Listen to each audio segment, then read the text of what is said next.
people all the time, why go home with one bottle when you can go home with 4? Yeah, absolutely. And you'll like it just as much. And plus those 4, you'll be able to go back and buy again. Exactly. Absolutely. That's a big one. And, if you have a $20 bottle of bourbon, you're not judging that harshly before you ever drink it. Right. If I go stand in line for something for 4 hours and I spend $100 on it and I come home, that some bitch better give me a handy. That's what I was going to say. It better come with its own hand job. Because I go down the home street, get 4 or 5 of them for that. Why go home with one when you can have 4?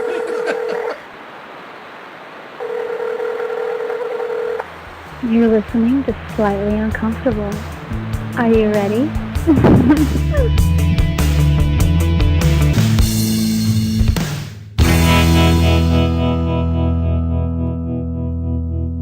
Welcome to Slightly Uncomfortable. What?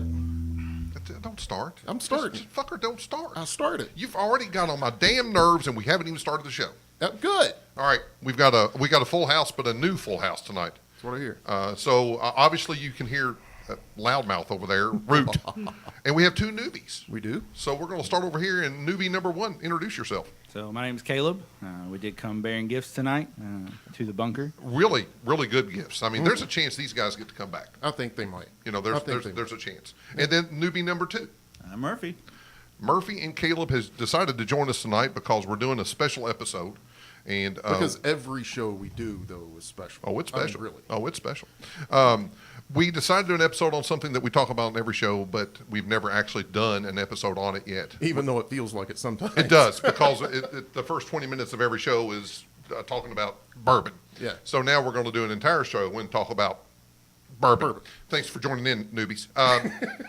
Lord, I did the pause for effect, and they just looked at me like stereo instructions. So it doesn't sound like we're really needed for anything. Yeah, it's just that's what I got. Oh, well, if you wait for a turn, Oh, yeah. then we're just using you for bourbon. I just heard if we come over, we get whiskey. So Right. I'm down. You do. You brought it. You get Yeah, it. but we brought it. That's the problem. We brought it. So. You better just get it quick because James and I, we can put away some bourbon. Oh, I got a feeling these 2 boys can hold their own, too. Think so? I think so. So let's talk about, before we won't get tell. into the core of the show, let's talk about what you gentlemen brought. Now, Caleb, talk about a little bit what you brought. So I went out to Liquor Barn a few weeks back and stood in line for a little while and picked me up a bottle of some Henry McKenna single barrel, bottled in bond 10-year. Heard it's some pretty good stuff. Apparently it won some awards or some nonsense, and price went up and all that kind of stuff. So I figure I You might decided as to well. buy it when the price went up. Figure that's good timing, right? Might as well go on and do it now Now, before have it you goes had up this even before? higher. I actually have not had the bottled and bond 10-year. I've had some Henry McKenna products in the past, but it's been a while, so kind of looking forward to it. Good, So good. you had the regular McKenna then? Yeah. Do you like that? It's Is it? It's light. I haven't had that one yet. It's yeah. just light. I'll tell you right now, we'll just go ahead and get this out of the way up front. I've never had a bourbon I don't like. It's just I like some more than others. There you go. There you go. That's what I can't tell you look that at I didn't like it, but You have not had Stonehammer. That's true. we'll leave that one for later. I That guess. is the urine of bourbon. Punishment. Because, some bourbons are just not good because they're just light in flavor and they really don't have a lot of character. That's got plenty of character. It's just horrible character. It's the Charles Manson of bourbons. I mean, it's a big personality. go. It's a big character. It's horrible. All right, now, Murphy, tell everybody what you brought. So I went out and got a bottle of Allegiant. You didn't go out and get it. That fucker was a third of the way gone when you got here. You know what? I went out and got it at some point. So I don't Well, they know. don't have bourbon delivery. And you're drinking it, so you're happy. But this one's a new one. It is pretty neat. It was quite intriguing to me, being that Centauri bought Jim Beam, and Fred No, and the one of the master distillers at Centauri. Yeah, Hung Low is his name. Sure, let's go with that. That works. We They don't got have together. any Japanese listeners. I'm not offending shit. We don't when I do now. that. You just lost the whole one. Like they can fucking understand us. But so they got together and they made this Japanese take on an American bourbon. So made here in the U.S. But And Centauri owns, if I'm not mistaken, they own Jim Beam and Maker's Mark, correct? yeah, actually, Yep. I think they do they not? Yeah, So I mean, they probably came in do. and pretty much swooped in onto the oldest brands Yeah. in the industry. So and we're actually, I think we've all poured Legion, right? Yeah. I went with Henry McKenna. He's All right. bucking the. He's already butt screwing the pooch. I know. Yeah, it's terrible. God, Jesus, See, thank that's- God he Look, brought bourbon. This has sat on my shelf for a good 3 weeks unopened, so I'm tired of waiting. So. Well, all right. I then. can't argue that. If I he brought can't it, argue he can against- drink it the way he wants to. Damn right he can. Why 3 All right. weeks? You give me another glass, I'll switch up though. I don't care to have two. It's fine.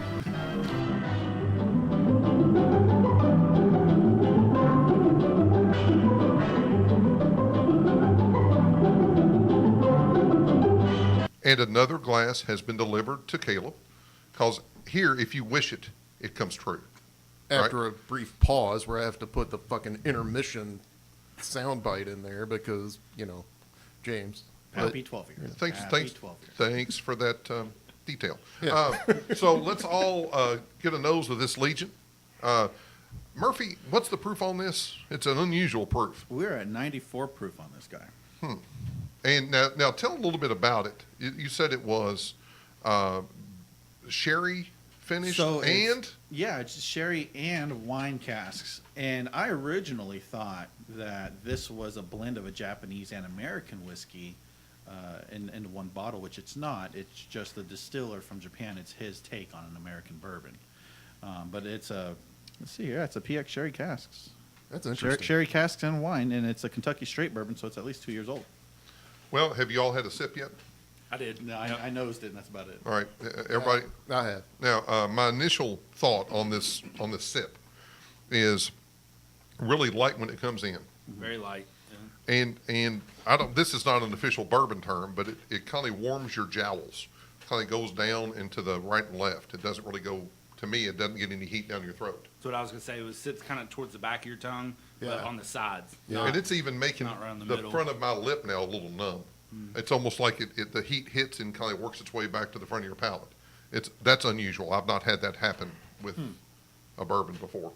And the initial finish was, I'm going to say it, wasn't overly pleasant to me. It was. It had It's like a tannic, a little bit in the back of it. Yeah. I didn't get that. Well, you know. But it's not the first time you've said that. The initial hit of just the flavor profile was outside of my palate completely. It's really sweet for me. It does have some sweetness to it. I get a Yeah. lot of the sweetness, and it's usually on the mid and the back palate. Is right where I'm at. Yeah. Now, there's nothing on the front unless it comes back around to Yeah, it. I don't get it like a Kentucky Hug or nothing like that. It's all just right there in that. It's mid-back. really easy. It is. Yeah. It does not taste like it's 94 proof. No, it doesn't. It No. doesn't. This could get you in I would trouble say pretty lower. quick. Yeah. This is a dangerous one. Now, the second sip that I had, I didn't get that same tannic. It could just been that my palate was dirty. You know, Acclimating. I was just having an energy drink, which is what we all need when I'm recording a podcast, is a fucking energy drink. But I don't mind it.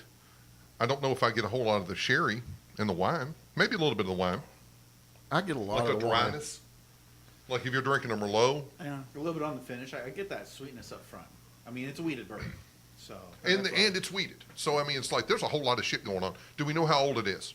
At least No, two. At least two. There's no age statement on it. Well, if it's weeded and it's this smooth, it's got to be a little older than I'm push. I'd say it's pushing over 4 or 5 years old. Yeah, It's got to. I was in imagine that that. 4 or 5 year range, Yeah. ballpark too, but it's Beam too, so it's Does Yeah. Beam make anything weeded though?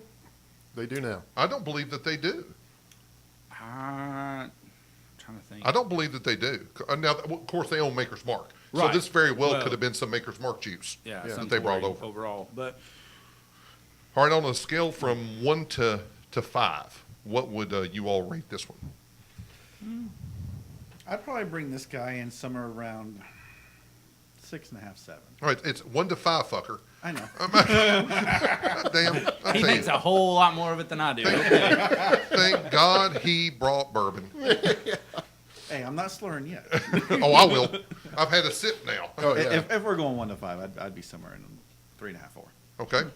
That's what I was gonna say. It was 3.5, 4. I thought he was getting real excited about it over here for a second. I'm like, You wow. moved away from him, and I appreciate I that. took a scoop back here, but yeah, I would say probably somewhere in that 3.5, 4 range.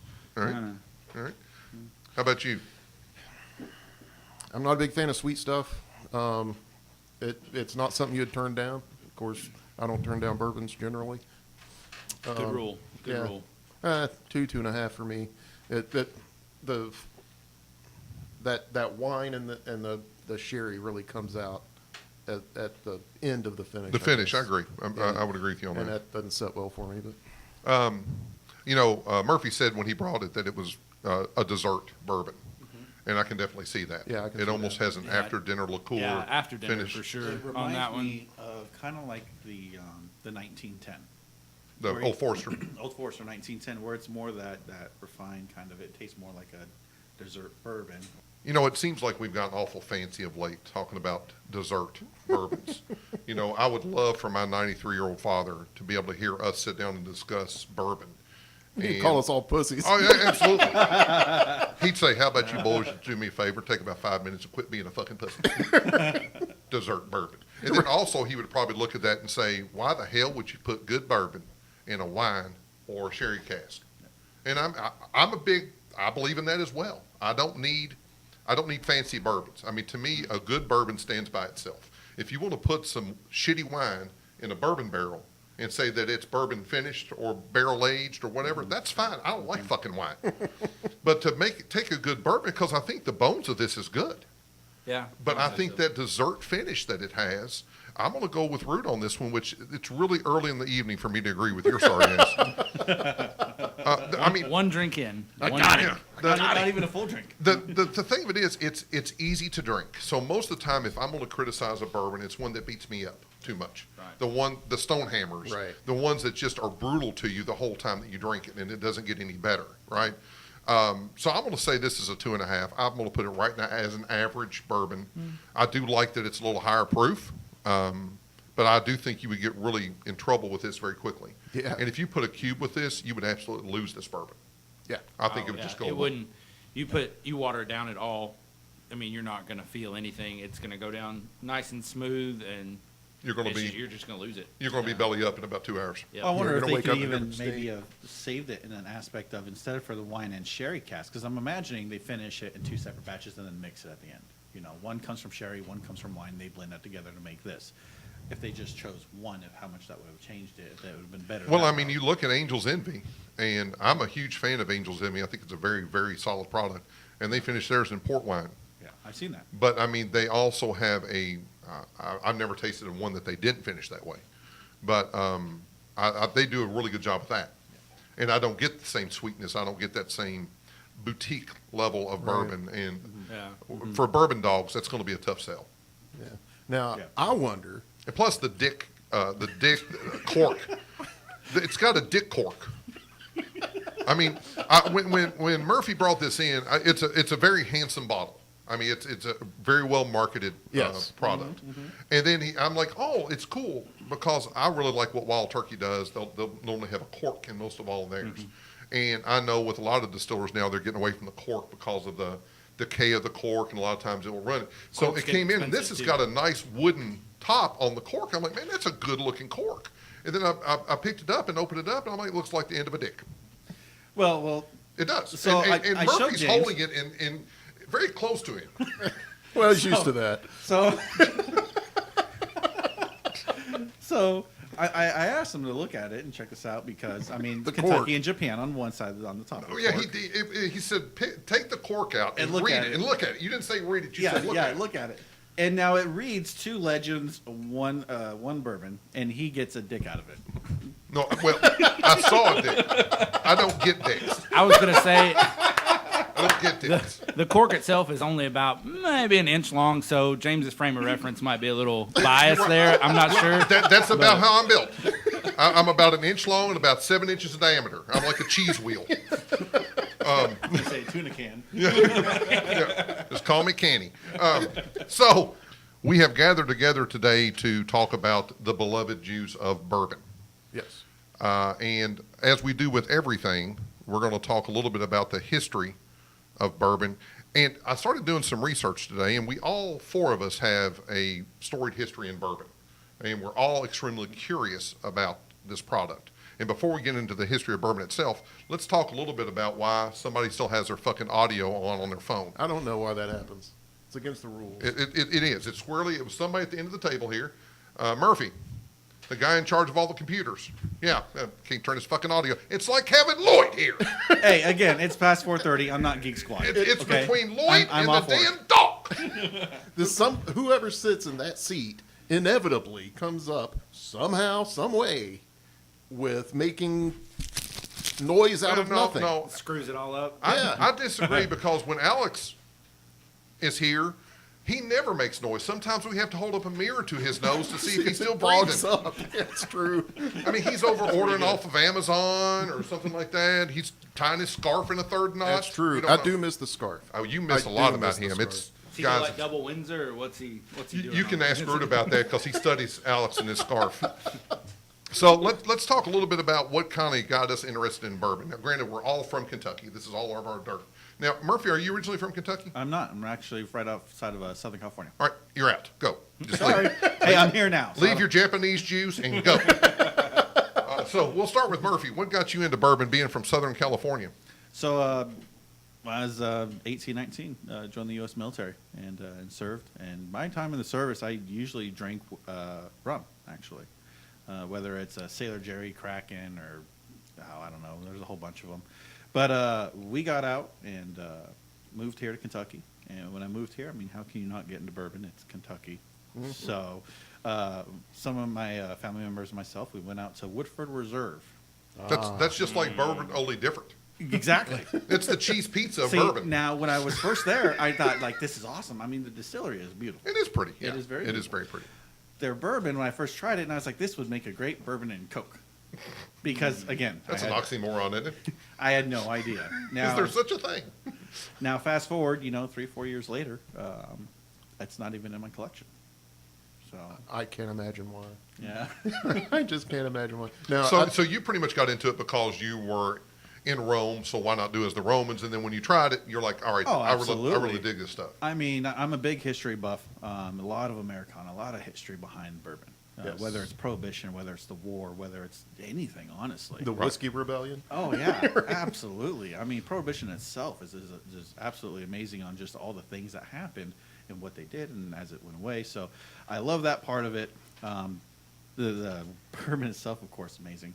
But the other thing is this: whiskey's meant to be shared. I don't have one bottle that I hoard or anything of that nature that's in my cabinet at all, and I crack bottles open all the time and sit down with a bunch of friends and just like this at a group of table, and that's what's made to do. Although Rude and I and Caleb have never been invited to such an know, event. right? I mean, although I'll have to say We've that seen Murphy has shared bourbon with us Yep. He and has. had us sample. In fact, he brought a one that we were really impressed with. And but I mean, you have shared that. We truly appreciate it. Absolutely. So I think all four of us are big into sharing bourbon and letting people try something and seeing their reaction and all. So, all right, Caleb, how about you? What got you into bourbon?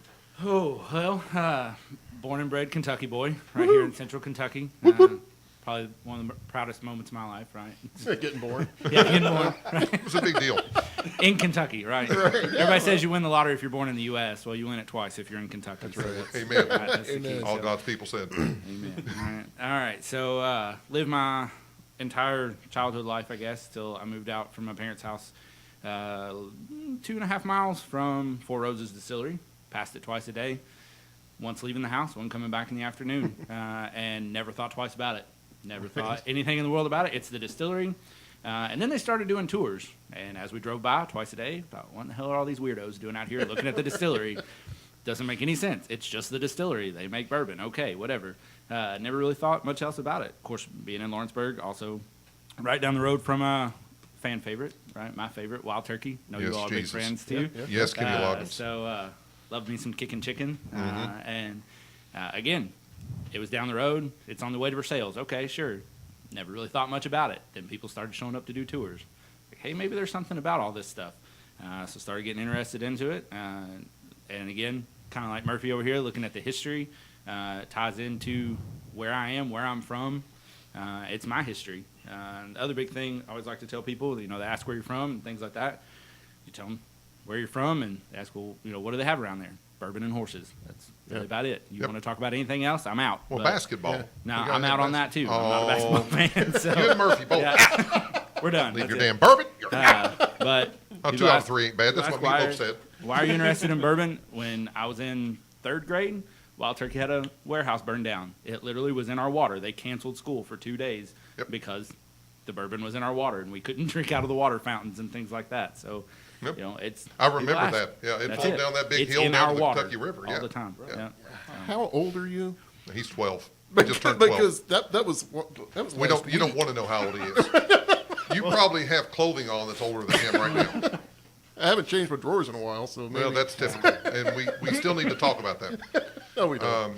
So I think that's a really great story, and I also know that Caleb has also worked in the bourbon industry a bit, much like I have, and that really feeds the curiosity.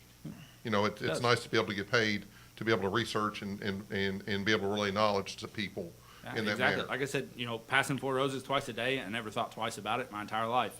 And then I needed a job. And I thought, hey, Yeah. I can take these fools around that are coming out here to see this distillery for no random reason.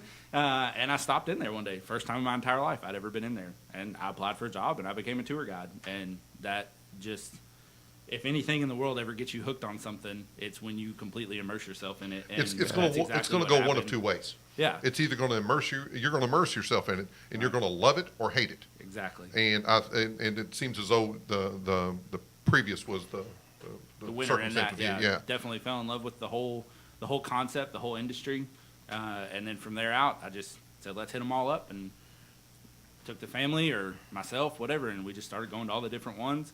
Want to know what everybody did different from everybody else and why and that kind of stuff, and it's just grown from there. How about you, Root? Well, He's going to talk about drinking Heaven Hill with his granddaddy. And then there was some masturbatory issue down there. hey. No. Well, people have to listen to the previous podcast here about that. Because something stuck to a couch is the only thing I remember. I don't think I'm that far in the playlist yet. You don't want to be. You don't want to be. No, I just no. remember Stonehammer. That's what she said. Yeah. My great uncle he brewed his own. Now, see, that's a real cork right there.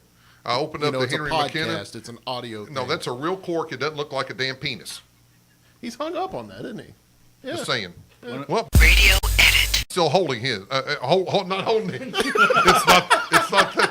And his name's not. That's not. I fucked that whole thing up. Y'all haven't got into Freudian slips yet, right? I fucked that whole thing up. Please continue, Root. Yeah, I'll try. This If there's all any will be recovery bleeped from out. that. So yeah, my great uncle brewed his own rye shine. I ain't pouring yours, fucker. Go ahead. And Jesus, like I'm a bartender all of a sudden. so being around whiskey I grew up with it. Having my. But you're talking about corn whiskey. You're talking about shine, right? right. Well, He's rye. not. He doesn't have any barrels in a No, garage no, somewhere. no. But being around whiskey though, I've always been around it. I was literally born into it. My uncles used to run Gus's Shine, so So you're from a family of bootleggers. yes, Okay. proudly. Nothing wrong with it. Yeah, shine runners. Yeah, that too. And then I talked about in the probably several previous shows as we've gone down the show list, but my grandfather dying from cancer wanted a hot toddy, and this was the first time that I had seen my dad make a drink that he didn't actually drink, right? That story's in the archives. Please go back and listen. But It's the same story about the stuff sticking on the. no, wrong show. I don't listen to our shows. I know you don't, obviously. But yeah, I find myself very obnoxious. it's because you are. I'm a good judge of character. So yeah, I've grown up with it. College I went a little bit nuts with it and fell in love with Maker's Mark in college. Another cheese I pizza was of saying bourbon. the other cheese pizza. We have 2 cheese pizzas of bourbon. Yeah, Woodford and Makers. Now, why would a college student fall in love with Maker's Mark? Because he's too damn poor to afford the good stuff. That is not all right. There is a lot cheaper shit on the market. You were a rich college student. No, I I wasn't. mean, because there's been AA on the market forever. Very old Well, Bourbon's been on the market forever. yeah, but who drinks that? Kentucky Gentleman is still on the market. I mean, Yeah. God. if you're going to be in Kentucky, you might as well be a gentleman. Yeah, but don't drink. No Kentucky gentleman drinks that Of shit. all the bourbon I've had, that's That's one of them. Yep. Yeah. Oh, KG's my buddy, right? After the first good bourbon, I'll pour me some KG. Oh, God, no. Well, No. my story's real similar to everybody else's but Murphy's. Mostly because you're a Kentuckian. I'm born and raised in Kentucky and born and raised in Frankfort. And, I mean, there's two capitals of bourbon in our state. Honestly, it's Frankfort surrounding areas and Sparkstown surrounding areas. And my grandfather worked at H&H Distillery for 29 years, and that's now Buffalo Trace. And when I was 5, 6, 7 years old, I got to go to work with Grandpa in the summertime, back when they actually let kids watch adults work. Right. What a novel idea, huh? Instead of going to some fucking daycare or whatever. But I was running around the distillery at 5, 6, 7 years old. And I remember my dad working 3 jobs at times, sometimes just 2 jobs, but he always worked multiple jobs. Come home tired and, just getting beat up from his day. And he would always go get him a bottle and pour him just a small pour and sit there and just watch. I'd see his day get better by sitting there and drinking that brown liquor. And I was curious as a young child, and Daddy said, "You want to try it?" And then we kind of got into this. Of course, nowadays that's fucking abuse because, you can't give a child alcohol. But he would take his drink of bourbon, and there's always that little left over in the bottom of the glass. And I got to have that. Now, my father never drank good bourbon. To this day, he still doesn't. But he drank what he could afford. And back then, bourbon was simply just a consumable. Nobody had collections. Nobody had Right. bars. If you had a bottle, you were good. No need to have 2. That's just showing off at that point. So, and then with my grandfather working there, my dad drinking it, it was just kind of what I had been brought up with. I think that what 3 of us have already said. It's just what we've been brought up with. Right. And I grew up across the road from what is now Buffalo Trace Distillery.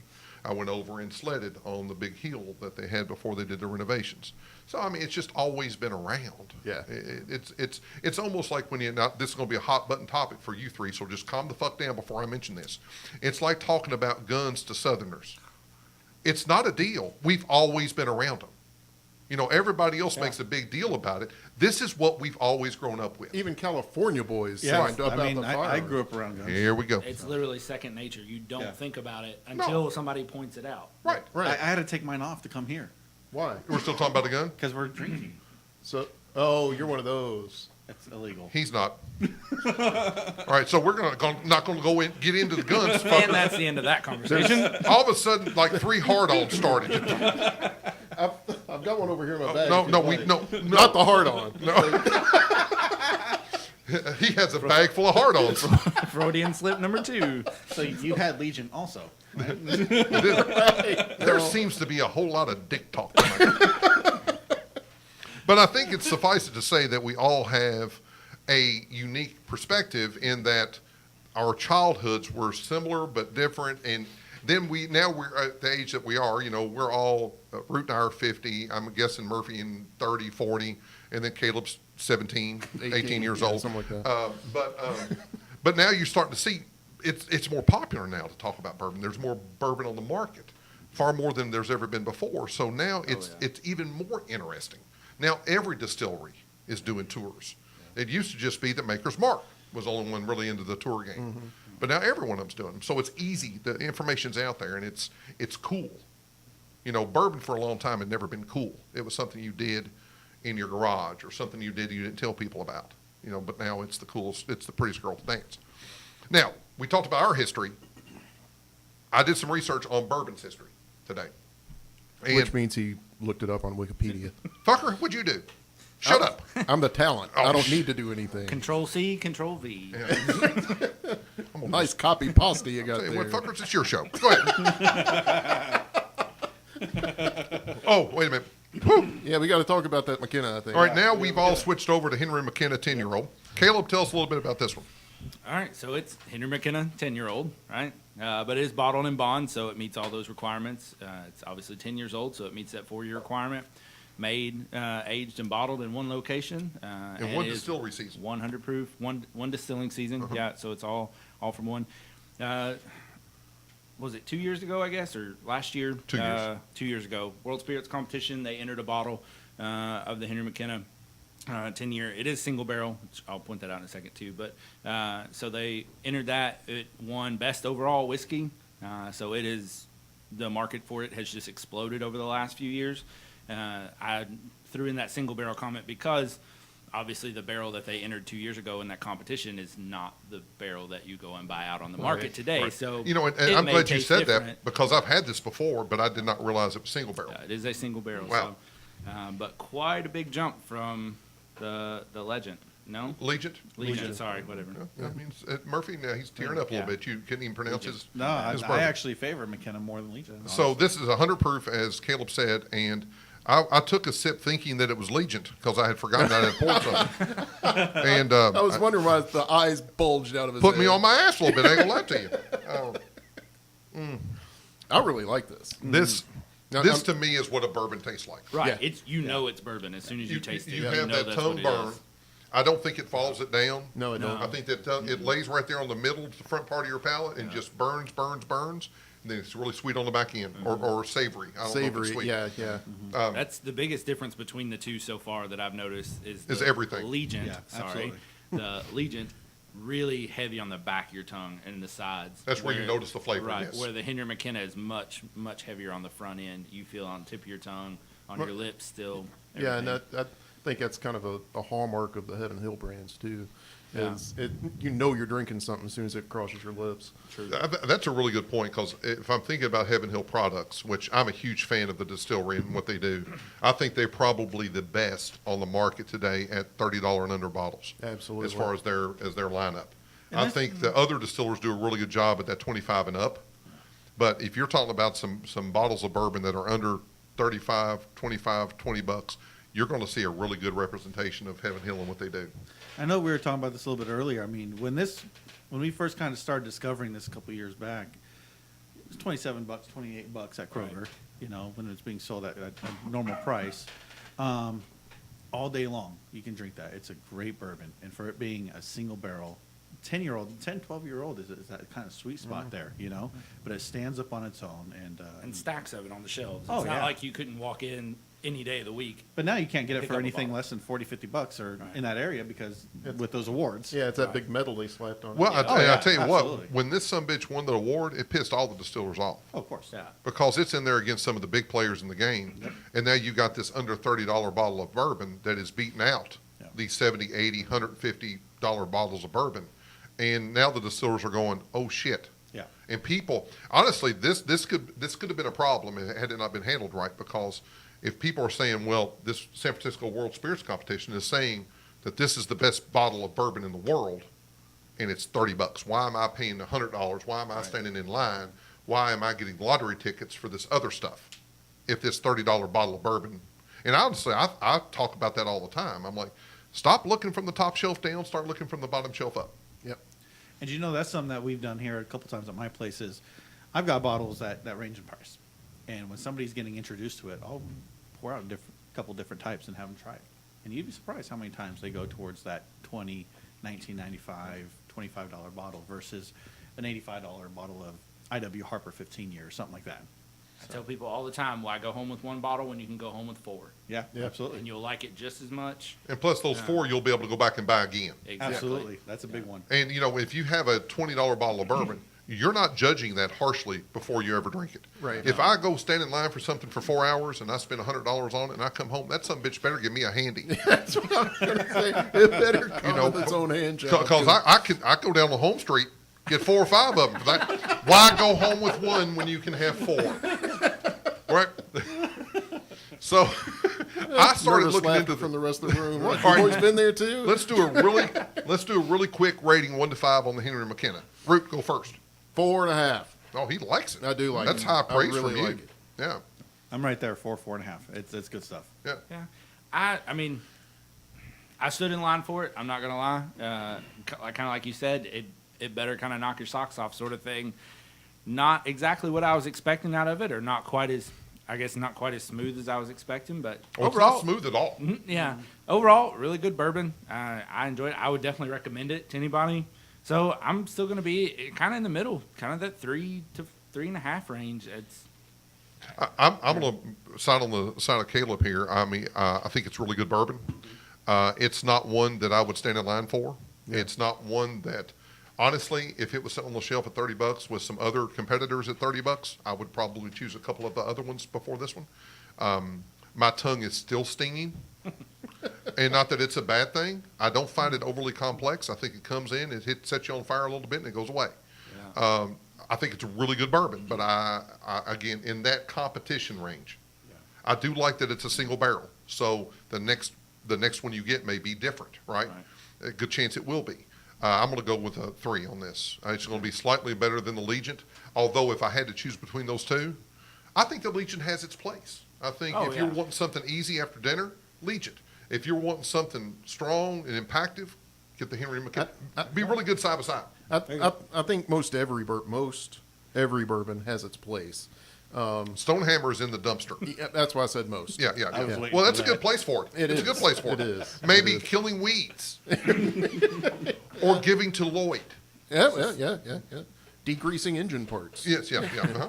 It would work out real well for that, actually. But I'm a huge fan of this, man. Yep. It's first time I've ever had it. It's not overly complex. It's not Weller. It's not a 107 or 12. Right. But how much you pay for this? It was $38, $39, something like that. So it wasn't high off the the old price or anything like that before the awards. But I mean, I've heard other places, $50, $60, $70 a bottle. I've seen it for $55, $60. Yeah. I wouldn't spend that much on it. Probably not going to spend that 35, 38. But yeah, I'm a huge Honestly, fan. I would love, and I think we may do that in a little while, just put it next to Wild Turkey 101 and see how it stacks up. Because it reminds me a little bit of turkey, where it comes in and heats you up a little bit. Yeah. But it gets prettier on the tail end than turkey does. I mean, it's a little bit more gentle on the finish. Yeah. But but turkey's you get it for $20 a bottle, and it's 101 proof. So I think it'd be a good comparison. I think we all rated it, didn't we? I'm Yes. sorry. Did I? Yeah. Did I land the plane safely? Are the passengers all right? I mean, I blacked out a little. Like bit. you ever care about the passengers. All right, I'm going to say fuck you again. So I started doing a little background on bourbon, and almost every website I went to said the history of bourbon is a tad blurry. And I wonder why. Yeah. And both Caleb and I have we've worked in the bourbon industry, and we're not going to say what we do now or what influence we have, but we've worked in the bourbon industry, and it just seems apparent that when historians are drinking bourbon, it gets a little blurred. Yeah. The lines get a little blurred. And I don't know if it really benefits any of us to go through the historical history of bourbon. The historical history. So the history itself is I historical? will hit you in your ear. I will literally ear hole you with my fist. He keeps threatening this. Well, I mean, it's not like Daniel Boone Smith Jones, whatever you want to call him, was coming through the Cumberland Gap and like, oh, damn, I better write this down. Right. Yeah. On this date, we grew some corn and threw it in a pot, and Right. something good came out. Like, Right, well, nobody was worried about that stuff. They were more worried about who was trying to kill them and what was trying to kill them and whether or not they were going to eat. Back in our alcohol podcast, I guess that was episode 3 or 4. As far as you know. Yeah, whatever it is. But we talked about how, corn in and of itself, even feed corn, is going to go bad over time. So how do you preserve it? Well, you put it in a cask. That's how you preserve it, and then it lasts forever. And in fact, it becomes currency. Before, was it Taylor who sent it down to New Orleans? E.H. and Taylor, enjoyed it? he Yeah. really distributed his down in New Orleans. Yeah. So, but before they discovered that aging process and the impact of that aging on the taste, it was all just white corn liquor. Just trying to get it from point A to point B, and they figured out to put it in these damn barrels, and then they realized it took on some You characteristics can they ship a wanted whole to. lot more corn as a liquid than you can Damn right. as a solid. So Yeah. But Right. there's got to be a couple different stories on how bourbon itself started, where the name came from, how barreling started. I mean, there's conflicting and it goes back and forth. I've heard a couple of stories on each. So. Oh yeah. And no matter what story you want to hit Believe, your yeah, horse right, to, yeah. it's probably got as much bullshit in it Oh yeah. as the other ones, right? We love folklore in America. Oh, so boy. anything that we can make sound good, they're going to put a story behind it. So I don't really think it benefits us. I mean, when you look back into the founding fathers of bourbon, I think that's pretty clear. When you start talking about Crow, Dr. Crow, and his impact on bourbon, and when you talk about Colonel E. H. Taylor, you talk about Mr. Samuels. There's a whole lot of those founding Craig. fathers. Yeah, Elijah Craig, the preacher. He reminds me a little bit of myself. I used to be a preacher, and now I drink a whole lot of bourbon. He's so a I mean, recovering preacher. oh, trust me, we're at my church right now. All of God's people said, Amen. There you go. So I don't know that we really benefits the us talking about bourbon by going into the detailed history, because there is no such thing. Suffice it to say, though, Kentucky is known for bourbon, and there are several reasons for that, right? And let's get a little bit of a roundtable impression on why do you think that Kentucky is 95% of all bourbon in the world comes from Kentucky? Why is that? Oh boy. That's it right there. We make it. That anybody wants to know why Kentucky's associated with bourbon, we make the most of it. Well, and Well, I mean, there's reasons for it, though. I mean, Yeah. if you look at, I'd say the two biggest reasons All right. that I hear the most at tours, and I've been to upwards of 20 or so distilleries. That means lime- Murphy's an export. No, not at all. But it's the most consistent thing you hear is the limestone water and our environment. The temperature change, the having all the seasons, all that stuff as far as aging goes. Those are the two most consistent things as far as just as a tourist listening to tour guides Right. that you hear. I would say that's true, but only post the discovery of the aging process, right? Prior to that, the only way you could sell this shit, and the only way you could sell your corn at the end of the harvest season or 6 or 8 months later, is to send it back to fucking Virginia, which means you got to get it over the mountains. And the best way to do that is, like Murphy said, you put it in a barrel. Barrels are easier to carry than feed sacks. Yep. Put it in a barrel, haul it back over the mountains, take it back to where the fuck they buy that stuff in Virginia. And, it's the first Sean Runners. That's what it was. Or on the flatboat down the Mississippi, Yeah, but back And when that's they, you didn't. That all right, was a good let- way for white folk to disappear. Wait a minute. Let me just go on and tell the gentleman here. If he gets talking about history,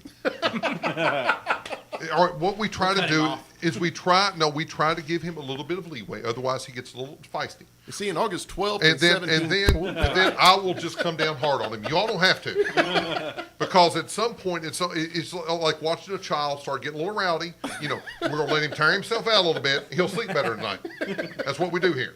So the bourbon will have Just nothing at run all in to do circles. with But that. if you Yeah. ask him questions, he's going to continue. So we don't ask questions when he's talking about history stuff. So the caveat that I would add to that though is He's feeding me again. those, no. So No, you had post aging process, right? Once they discovered how aging affects the product and everything. And that was probably in the So- mid to late 1800s. yeah. That's when 50, we 60 somewhere you in started there. hearing that we were starting to age bourbon because we knew that it changed the flavor. So the other caveat that I would throw on top of that is also pre-modern filtration. So you hit the barrel side of it, the seasons, why Kentucky has, hot summers, cold winters, all that kind of stuff, why it's big. So the limestone water part of it was really important before you could artificially filter water, Yeah. because limestone filters out iron. That's what makes your product age so well. is I you was don't going to have say iron the in it. exact same thing. But Is now you can filter out iron anywhere in the country. That doesn't matter so much. But here it's naturally done, so it saves you a step, saves you some money. and that's why you there don't you go. see a whole lot of bourbon being produced on the west of the Mississippi, because there's a higher iron content out there. If you don't filter out your iron, here we get it naturally filtered, so we don't have to go through that process. If you have to filter out your iron, it's a bit of a process and it's a little bit more costly. And honestly, folks don't want to put up with it. Right. That's why you don't see a lot of bourbons coming from the West Coast, because number one, their climate's not conducive to aging bourbon. Number two, they have to manipulate their water to where it's conducive to making bourbon. Where does High West come from? Wyoming. Yeah, Wyoming. Because I think that's it's Utah that's or not Wyoming, West. one of the That's two. not It's West. one of those two. Yeah, one of those square states. Fuck, I can't keep it straight. I just had the Boo Rye of theirs not too long ago. Really? Pretty dang good. Yeah. The stuff that they're making in the High West is really good. It's whiskey, Yeah. but their double rendezvous, or their rendezvous rye, and their double something rye. They do a lot of really good ryes out there, and of course, rye does not have to adhere to the same standards Right. that bourbon does. So I'm going to throw this to Caleb because I think it's important that we cover this. So you're cutting Murphy and I off. Just I'm going to throw this to Caleb. So shut What he's both saying your is, horses. I know what I'm talking about. oh, God, See, Homer's feeling it. we're talking about this side of the table. Fuck. It's been a change. Lloyd's not sitting in this chair. All right, so Caleb, just go over with everyone that's listening, both of them, what makes bourbon bourbon? All right, What's the so- criteria that has to be met to make bourbon bourbon? So the rules for making bourbon, and I will probably go ahead and disappoint all 2 of your listeners, right? There's one. That think it has to be made in Kentucky. It does not. Bourbon is a distinctly American product, and it's the only native spirit to the U.S. So rule number 1 when you make bourbon is it has to be made in the United States. Rule 2 must be at least 51% corn. You can use any other grain that you want to. Doesn't even matter what type of corn you use. As long as it's corn, then you can be called bourbon. You do have to distill the product, so basically fancy word for boiling, right? You heat up your mash, you vaporize the alcohol, separate it off, concentrate it. Now you've got your white dog or moonshine, whatever people want to call it. You cannot go above 160 proof. You get above that, it's not even worth drinking. So, no. You've made vodka. You've made vodka. You made something grain neutral. It doesn't matter what you use to make Pure it. grain. Right. Got me through part of college. Yeah, there you go. At least one weekend, anyway. It could be potatoes or whatever. It doesn't matter because you don't taste it. But bourbon, you taste corn, you taste rye, you taste wheat, whatever you put in there. So keep it below 160 proof. You can still be bourbon. Has to go into a new oak charred container, technically. Barrel, right, is what most everybody does. But so it has to be brand new, has to be oak, has to be charred. Cannot go into that barrel at more than 125 proof. So if you distill the higher than that, you do have to cut that. A lot of people say, what do you cut it with? Water. You just put some water in there, cuts it right down. And then the last rule is you age it for however long it is you feel like it needs to be aged. Yeah, there's no minimum age. Right, no minimum age to be considered bourbon. Now, you want to throw straight bourbon on there, then it's 2 years. But, Or bottle and bond, it's 4 or bottle years. and bond, Yeah. right, 4 years for that. But you throw any caveats on there, then there's more rules. But so the more things your bottle says, the more rules there are in making Like it. that Legion bottle, it's Right. chock full Yeah, of it's shit. all kinds of stuff on there. So last rule is no additives. You're not adding food coloring, flavoring, sugar, apple flavoring, cinnamon flavoring, any of that kind of stuff to be considered bourbon. And the only way to really get away from that no additive is like what they did with Legion, is you can finish Right. the bourbon in a different type of barrel. You have to define it on the bottle. Right. So if you take, say, I mean, there's all kinds of flavored bourbons and stuff out there, and you tell people that, you're like, no additives, and they're like, well, how do they make cinnamon flavored? How is Stag a cinnamon bourbon, or how is Jim Beam apple? Is or something Stag like a that. bourbon or is it a whiskey?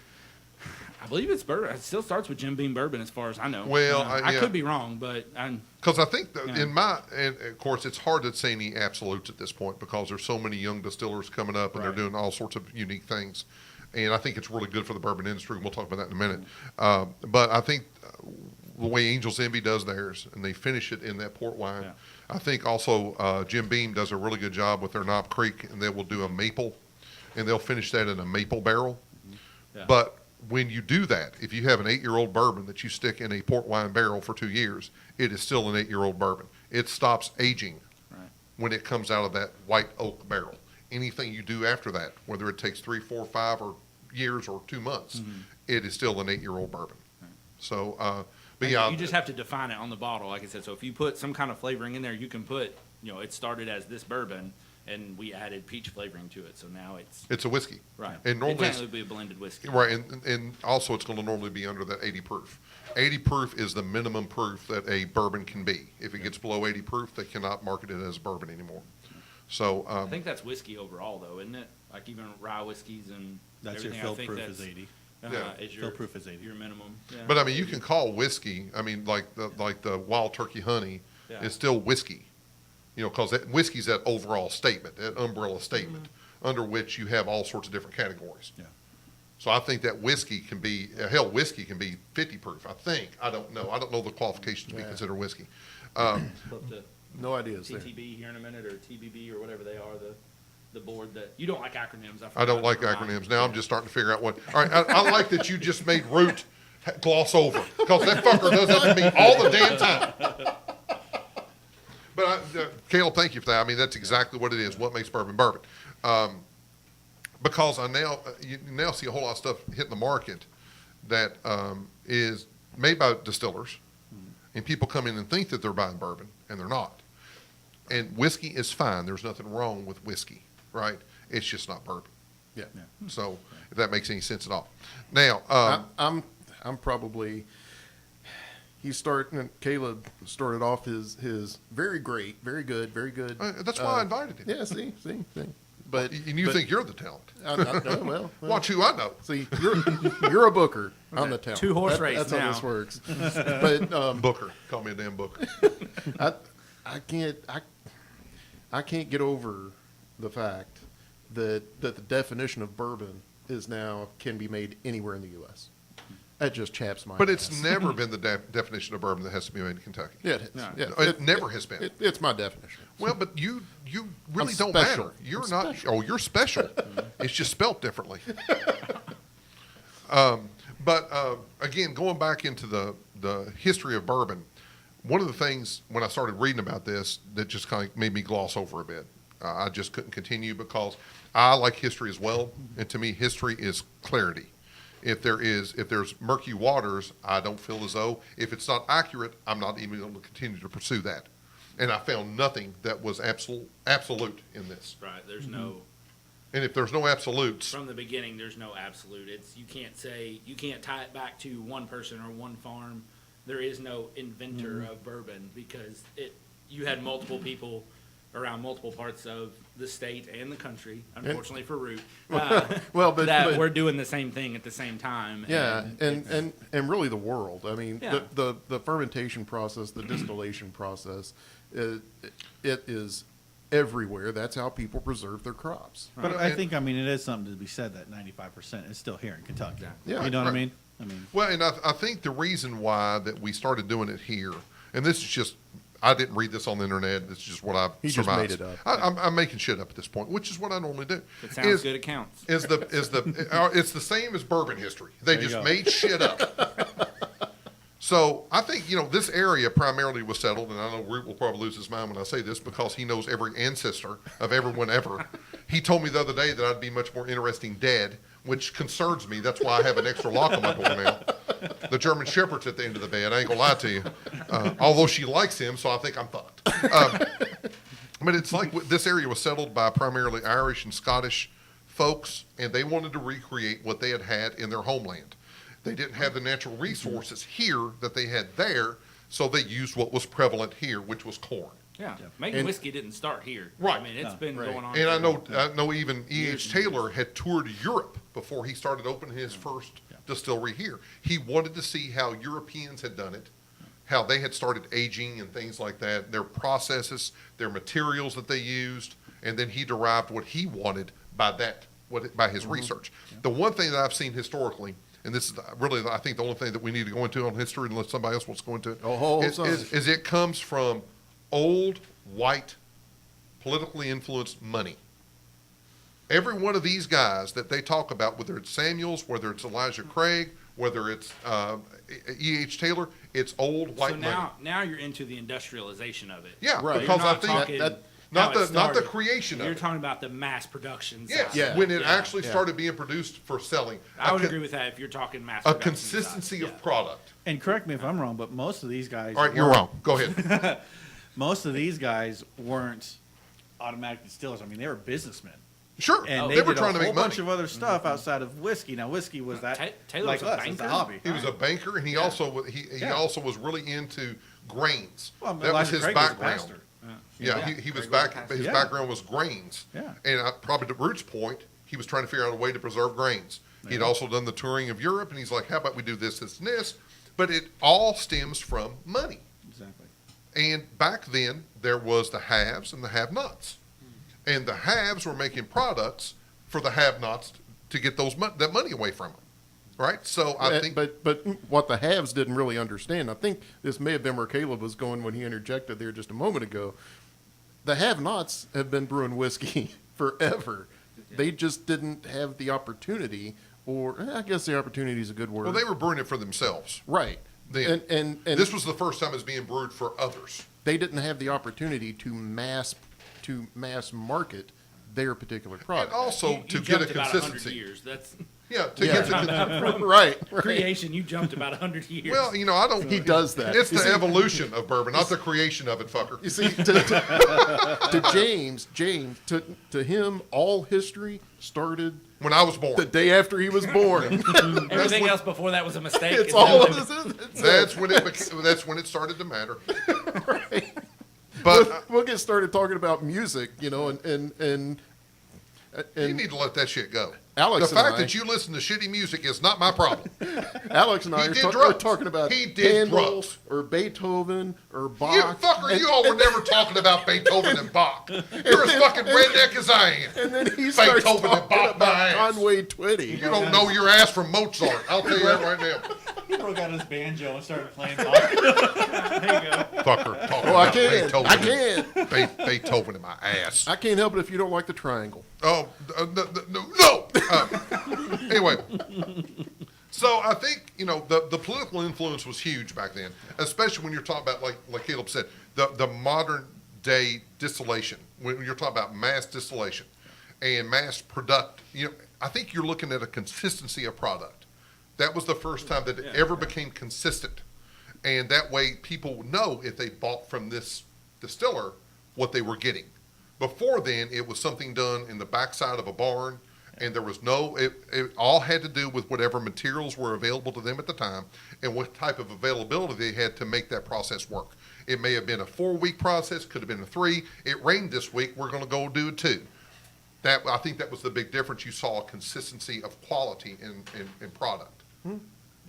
And now, moving on forward, anything about any of that, the history of bourbon, anybody have anything to add? Well, there was that one time. in Oh, 17 no. Anybody but Root.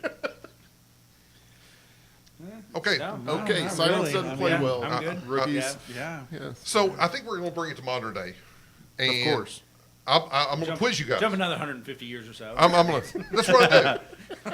I'm sorry. Now, wait, do we get to do that too? This is No, not no, Dan you Carlton history. We're just going to randomly we start don't talking have about 6.5 rectifiers. hours. And Yeah. Because Rick tells me all the time I try to do too long a podcast, and when I try to jump ahead, he's like, "Really?" Because I think what mainly people are interested in is bourbon today. I mean, what it looks like now. Yeah. So I did a Google. Go ahead. I'm You sorry. got to understand where you're coming from too. Yes, we went really far back with the creation, but to talk about bourbon today, you've got to talk about bourbon from the 60s to the 2000s. I'd say, Because- Okay, fair. Nobody, larger- right? No, people don't realize that when they come to tours and things like that, and they're like, why is this so hard to get? And this is BS. That I used to be able to buy this every other day of the week. I'm like, yeah, but you weren't. That's the problem. Yeah, Is that's you used it. to be able to, but But you didn't. weren't. You And didn't. Yeah, exactly. That's And because now, 70s all and of a sudden, 80s yeah. was horrible for the bourbon industry. well, it was seen as your dad's drink, your granddad's drink, Yeah, or a nobody wanted gentleman's to drink. drink Everybody it. got- It was cheap. It was dirty. Yeah. It was simply brown juice for blue collars. Yeah. That's all it was. Yeah. And it had been labeled something that only the poor drank. Paulie from Rocky, that's what he was drinking, right? Well, You drinking Four Roses? And Caleb had a Rocky reference. Was it Rocky? No, it was Jaws. We did our movie. We did our movie bracket, You're gonna take. Oh, and I We're ran gonna go into this far back. Caleb. Okay. And Caleb was viscerally mad at me because that Jaws Jaws wasn't in it. did not make it out of the first round of the movie bracket. Oh, I was very disappointed in So, that. what was in the movie bracket, just so I know? I don't even remember what Jaws was against. it would 'cause help didn't if you matter. listen to the fucking show. It is would. what I'm I saying. don't. I mean, I mean, I every thought once we in a while, said just 2 people listen to this. Log in. We'll make it 3. Fuck it. So yes, I did have a very, very visceral reaction, I guess you would say, to the Jaws decision because it did not make it out of the first round, and it is a old movie, and it is not a great movie by any stretch of the imagination. And that's why I did not make it out of the first round. But like I told you, the only argument that I have why it should make it out of the first round, with all your other arguments, with all the other movies about how culturally referenced it was and how important it was, is 2 sounds. Done. That's all you need to know. As soon as you hear those 2 sounds, everyone knows exactly what that is. How many quotes are there now in our popular culture that references the Big Lebowski? Quite a few Tons. right now. Tons. Yeah. The Big Lebowski. When did it go out, James? I'm sorry. It Was it the quarter? semifinals. I'm going to The move out of semifinal. throwing distance here. And we'll just. All right, I'm not going to let you push my button. He I'm lost not that his easy, fucker. Shit. I take some romancing before I put out. No, you you just don't. can't show up You're and whip an it easy out, and all of a fuck. sudden All right, so I did. This was crazy to me today. I've been around bourbon my whole life, and I did Google searches, and every Google search I did yielded nothing. What is the oldest bourbon distillery in the United States? Nothing, as far as consistency. Because everybody claims it. Right. I was gonna That's the say. thing. Yeah. I've heard that. Everybody at multiple claims it, distilleries. Yeah, and I'm like, all right, it's history. Yeah. Somebody should know the date of the first distillery, but nobody does, right? So that's what I was thinking. We can talk about this, the 70s and 80s, which I think is important, Yeah. Yeah. because back then, in the late 70s, early 80s, it had gotten so bad that the distilleries here locally Yeah. were talking about shutting their doors. They thought at that point that bourbon had simply just become a consumable. Well, they And tried it to was catch gon- up. Did they not? Did they not try to? Well, they water it had an down and- overabundance of inventory. Yeah. Because that's right when you fuckers in California started exporting your wine. Hey, I left. He was gone by then. But when, It's been 15 years. All right. but when wine started being exported, Yeah. is when bourbon started telling off. Honestly, hard liquor in general started telling off. That, and we started bringing in a lot more stuff from Europe too. So you got a lot of vodkas coming in, Scotch? a lot of Rums. scotch, a lot of Rums got really rums popular Yep, in the yep, all 80s. over the world. Yeah. I mean, so now it wasn't. Yes, there was a lot of people saw it as a cheap drink and a dirty drink, and nobody wanted it because Dad drank it and Grandpa drank it and whatever. It was a Buick. It was. It hard to wasn't the sell nice, Buick. new, sleek thing that was modern and imported and whatever.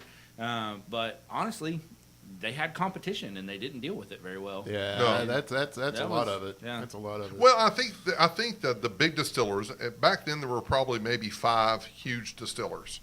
They had became complacent. They had stayed in their lanes. You do what you do, I do what I do, and we're all fine. yeah, We have a guaranteed consumer base. Right. And then that consumer it's base sort of a monopoly. left. Yeah. Yeah. And they're like, what the fuck are we going to do now? Well, the industry, I think, started to say, you know what, this just is what it is. This is the new normal. This is what we've evolved to. We are now vodka. We're now gin. If you have a bottle at your house, you're good. Nobody has a fucking bar full of different types of gin. Vodka's even got like really gin. popular there for a while, right? With the Yeah. different Yeah. pretty bottles, but that was a flash in the pan. But now wine, all of a sudden people were developing wine cellars, right? And they were Yeah. really going with the different variances in wine. And that almost killed the bourbon industry. Now, what do you all think was the resurrection of bourbon? What caused the boom that we're now part of? I have an answer because I did research. Yeah, because you're making shit up, and of course I don't make shit up. Okay. This will resonate and you'll go, that's exactly right. All You right, know then. what? I'll be completely honest. I don't know. All I know is that I when like it. when I came upon it, I No, loved it. no, And don't say then- that. Don't say that. You and your dick. No, you I'm and your drinking dick McKenna. I don't cork, want to hear it. You and your penis cork. Hey, You and your Japanese penis cork. you just- liked. That explains. It's a very small cork. No, see, I was gonna say that explains the 1 inch. Right. You brought the Japanese penis cork. Oh dear God, we're gonna get sued. And, I don't and- think the and- Japanese are and going may to come we- to the bunker. And may we point out that both these guys here also really like my knob juice. Oh, you see, I had danced around that, But because you're Murphy. Yeah, I didn't want him to be known as the author of I'm Brian's gonna Oh no, Knob I Juice. told Chad from the It's Bourbon Night about that. He was Oh, dying okay. laughing. Listen Thought it to was dropping hilarious. names. Yeah, now I was talking to Bill Samuels the other day. Me and Jimmy Russell was playing cards. He was dying laughing, and it's actually become a joke amongst my friends where I have my bourbon friends come over and we hang out, obviously, and they had tried it, and now it's the ongoing thing. It's Yeah, better than well. Murphy's knob juice or Brian's knob. So Well, where were and- you going with that? But before you go, I don't know. any You further, got me distracted, so this I don't want to hear it. This Legent, Yeah. I would be interested to see what you could do No, with that. no. You sure? No. That is not strong he enough to put in that barrel. You said the rye, the That bullet would be- rye, Yeah, is the one that you wanted, the bullet rye. The McKenna. You have to, in my mind, all right, and we need to tell the listeners what we're talking about, is that Murphy had taken a 2.5 gallon barrel of that he had bought online, that it was charred, new oak barrel, and he was trying to repurpose the Knob Creek 100. Knob Creek 100. Yep. Now, after several failed attempts earlier at some White Dog, which Yep. we won't speak to. That was because- horrible. I lost some money. Yeah, it was a lot of money lost, and Yep. a lot of the stories being told by me since then. Right.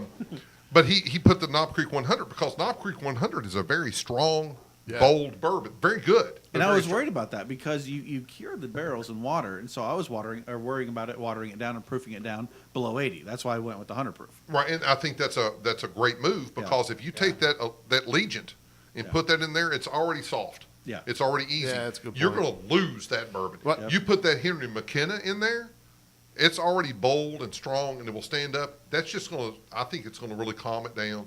Almost like putting a drop of water in it, just letting it bloom. You know, because what you did with that Knob Creek, That was really good. Thank you. because Thank Root and I That was went really from good. Knob Creek to Brian's Knob Juice and back and forth. And at first, Root was like, I don't think I like this stuff that the Brian Knob Juice. But then he went back to Knob Creek and he's like, I can't drink this shit. Right. And It was too rough for me. Same And Caleb, thing. It took that harsh beginning off of it. Yeah. I gave Caleb a sample of it too. What did you think of it? Same thing. I mean, try to go back and forth, get used to drinking the knob juice, I guess, is what you're calling it. Brian's Knob Juice. It's not better Brian's. if You you gotta just be say specific. if you just say Brian's Knob. And why it's better, we don't know. It just seems better. So you like the knob juice, huh? Don't touch the microphone. He's trying to turn the microphone Yeah, on. see if he still. But yeah, but trying to go back to the just regular Knob Creek. I mean, it was a very pronounced difference, and it calmed the whole thing down. And you almost couldn't go back and drink the knob? Right? Yeah, you couldn't. Like it, Yeah. it just was you, so. You had to let your palate calm down and, Yeah. and just get clean. And I have not bought Knob Creek since that because it was almost, to me, undrinkable after that. So do I have to remake it then? You do. You do. And Now, we need it for free. I'll tell you this. I don't think Because I do that free with market. McKenna. Because McKenna, it's really good. But, yeah, I just and from All my right, palate, all right, I do me- really it's like really it. good. All right, Which do me one? a favor. Do me a What's that? favor. And just get some Wild Turkey 101. You know, I did and try that. I did it. I've already done that one, and so I think I may have messed that one up with another experiment. And I took the You 2 can't liter. be making experiments inside experiments, dude. But you know what? I mean that's the whole part of it. I took a 101, and was it they make the 81 or 86? 81. 86 is the 81. rye. Is it 81 or 86? 81 81. is the bourbon. I blended those, Don't and do then that. did a 4-week run on it. I was wondering if it would come out somewhere around. All right, like a what you need to 90-ish. do is talk to the panel first. That's Because fine. we would have looked at you and went, not a good idea. So, and then that's the big thing is what would make a great candidate to do something like that with? And it's going to make a big difference because if you have a brand new barrel, like what I did with Knob Creek, it was great. I mean, just a wonderful bourbon. But He's now, so humble. And He is. I mean, I love his humility. now you do that a Damn sure second noticed good time looks. after you've already had whiskey in there. It's going to affect every bottle thereafter. Well, there's a reason that bourbon industry only uses barrels one time. Yeah, it's not cheap by the bottle. Because the barrels. to me, it's equivalent, Yeah. if you use a barrel twice, of making coffee in the morning, Yeah. and then the next day using that same coffee filter with that old coffee in it and trying to make coffee again. Yeah. It's going to still taste like coffee, but it's not going to be as good. Right. And I think each time you do that, you're going to get a lesser version of what you enjoy. So the only answer I've really come up with, and I've got a couple of barrels that I've done this with now, the only answer I can really come up with is that first run, you're going to run whatever bourbon that you really want to try to adjust or finish or whatever, double barrel, whatever you want to call it. And that second one, you age the cocktail, kind of like what we're talking about ahead of time. You would Agreed, do the Manhattan or the old fashioned. do a Manhattan Old Yeah, I Fashioned, think a that's- couple that's- weeks. that's fair. That's something fair. like that would probably be about it. You get your 2 shots out of there, you get your fifth or handle, whatever amount you put in there, and you're good. Yeah, I think that's fair. Now, I have no idea what we were talking about. I have I, no I idea. completely. You had handed it off to Murphy, And he just dropped the ball. I mean, he went into some sort of a Well, spiral. I kind of helped, but yeah, Well, he did. If you follow Root's lead, Murphy, it's not going to end well. It always ends. All right, well. so I was talking about we Googling. may not remember it, Yeah, but that's it'll right, you were always. I was talking about, History. because again, I have to rein it in. Yeah. I was talking about Googling, and no matter what you Googled, Yeah. it was not conclusive.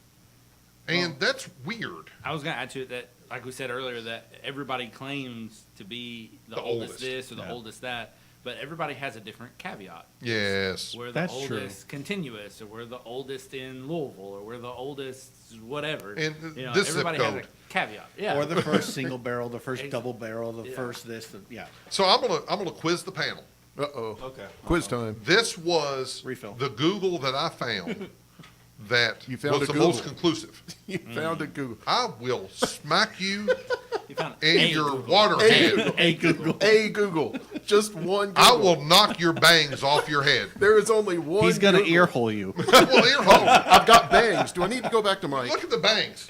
We're not talking about Mike yet. Well, but we Because gotta have to talk to Mike. if we talk about Mike early, comes he the hair. stops listening to the podcast. Well, that's true. So we're going to talk about him later. Keep All right, so listening, Mike. I'm going to quiz you guys. All right. Finally, I found a list of the most conclusive evidence that I've found. So this is it. On his one Google. What I will. We'll tell you what. You know, he shows up all the time, and that's why he's here. Honestly, I just need somebody that shows up every time we want to record. You know, I have friends, Lloyd. He's one of them. Right, right. I have a lot of friends. He's here. So we're going to rank the bourbon distilleries by capacity. Oh. All right, Different way to look at it. all right, by capacity. And what, with the panel, do you think is the number one distillery by capacity? Oh, all right. So There'll be no questions. I couldn't ask Google a not a fair question. question. You know, I don't play fair. I'm trying to think because I know Turkey's got a lot of rick houses, I'm They've thinking got it's a going to be lot. Heaven Hill. but Haven Hill, yeah, that's So we have another a one. Heaven Hill. Who else? Now wait, now are we able to include Buffalo Trace in their new endeavor with building the additional? No, because it's not It's been existing. established. Okay, as- all right. And I will tell you that this is 2017 stats, Okay, If I'm that feeling helps. better all the time. if that helps. So, God, that'd be a toss up between Haven Hill and Wild Turkey. I mean, Okay. See, I don't like this. I know question they're like because 27, so You said distillers, Yeah. right? Who has the most distillation capacity? Yes. Is what you're saying. That's exactly what I'm saying. Okay. oh, that's different. So, yeah, I'm thinking warehousing- rick house. I'm thinking Yeah, rick I'm house. thinking Warehousing different. capacity See, is completely that's different. See, That's that's why professional Caleb's here. right That's there. why Caleb's here. Yeah. That's why he's on this side of the table. Because Because we're the talent. Oh, is that what it is? if you get into distillation capacity, you're not just talking. All right. If we're talking It's in what you can Kentucky, produce. Right. If we're talking in Kentucky, it's Jim Beam all day long. But if we're talking nationwide, Lord, I'm gonna have to go with MGP. I mean, up in Indiana. So Yeah. Caleb's going to MGP. Who else? I'm I already would- beat. I already said my thing under the misconception. No, we were but talking you, about gotta you ask can stores. questions. you can give with the caveat of what you now know. Do you have a change in opinion, or do you just know one distiller? I only know one of the best distillers. Heaven Hill. It's Heaven Hill. What's the pretty Heaven Hill? What's on Heaven Hill? We're gonna talk about them later, though. Yeah, yeah. Well, I don't like them. I'm going to let Murphy go. I've already. No, I was Step actually on. I would imagine Beam. I Okay, would. so I would we have imagine Jim Beam. Beam. I said, like I said, if we're going distillers, I'm gonna go somebody like MGP that does Yeah. mass production for everybody, kind of I- thing. Diageo or Yeah. MGP. Yeah. I'm thinking, who makes. Now you all experienced root. He has a small petit mal seizure every once in a while. Every now and then, yeah. So, You know, and Brian's offering the cork. I'm from not Legion. having no Japanese dinner. That's not happening. So, who cooks for Bullet? Everybody. Other than everybody. It was Everybody. everybody. I was gonna say, I you go thought back they to had settled on 2017. MGP. MGP. Right. No, Diageo owns them now. So Diageo owns them, but if you're talking 2017 statistics, that's after their Kieran contract was up. So you're talking post Four Roses, basically. Okay. So But now it's they've got their own MGP? distillery in Shelbyville. But MGP still, They're still mass producing Yeah, that stuff yeah. for them. Okay. because So- they cannot meet the demand in Shelbyville. So I'm going to go with MGP. I was thinking MGP anyway after we clarified the question because apparently his one Google wasn't too very clear on what exactly. many Googles you do? about. I don't have One to Google. less of me is what you did. All right, so this is the facts. The number one by capacity distillery in the United States is Jack Daniels. Really? Think about them. I'm thinking bourbon. And I will tell you this right now. Them too. That's all I'm thinking. Jack Daniels qualifies to be a bourbon. But That's the way they finish it, isn't no, it? no. They're smart. Name 5. Actually, just name 3. American whiskey distillers.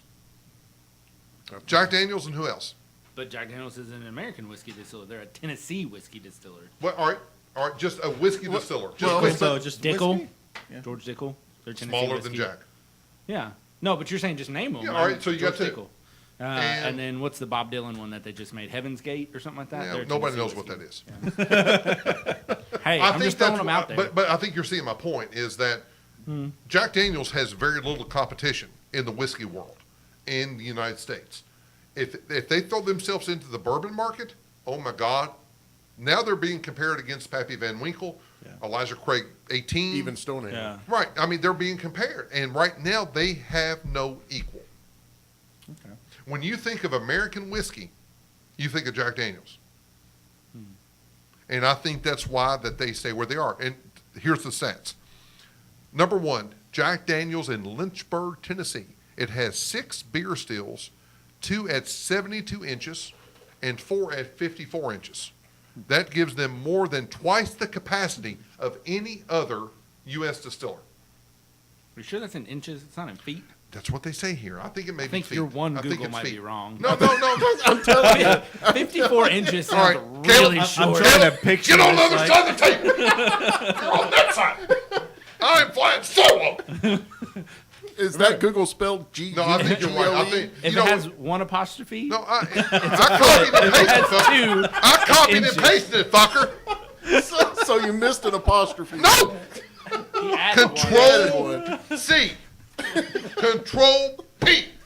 V. V. There's your problem right there. Oh my goodness! Oh my goodness! Get on that side of the table. Oh, over there at state government, they're having a whole lot of dollars. bourbon information Taxpayer right now. dollars. All right, so we're going to say feet. I think you're right. It's feet. So they have 72 foot.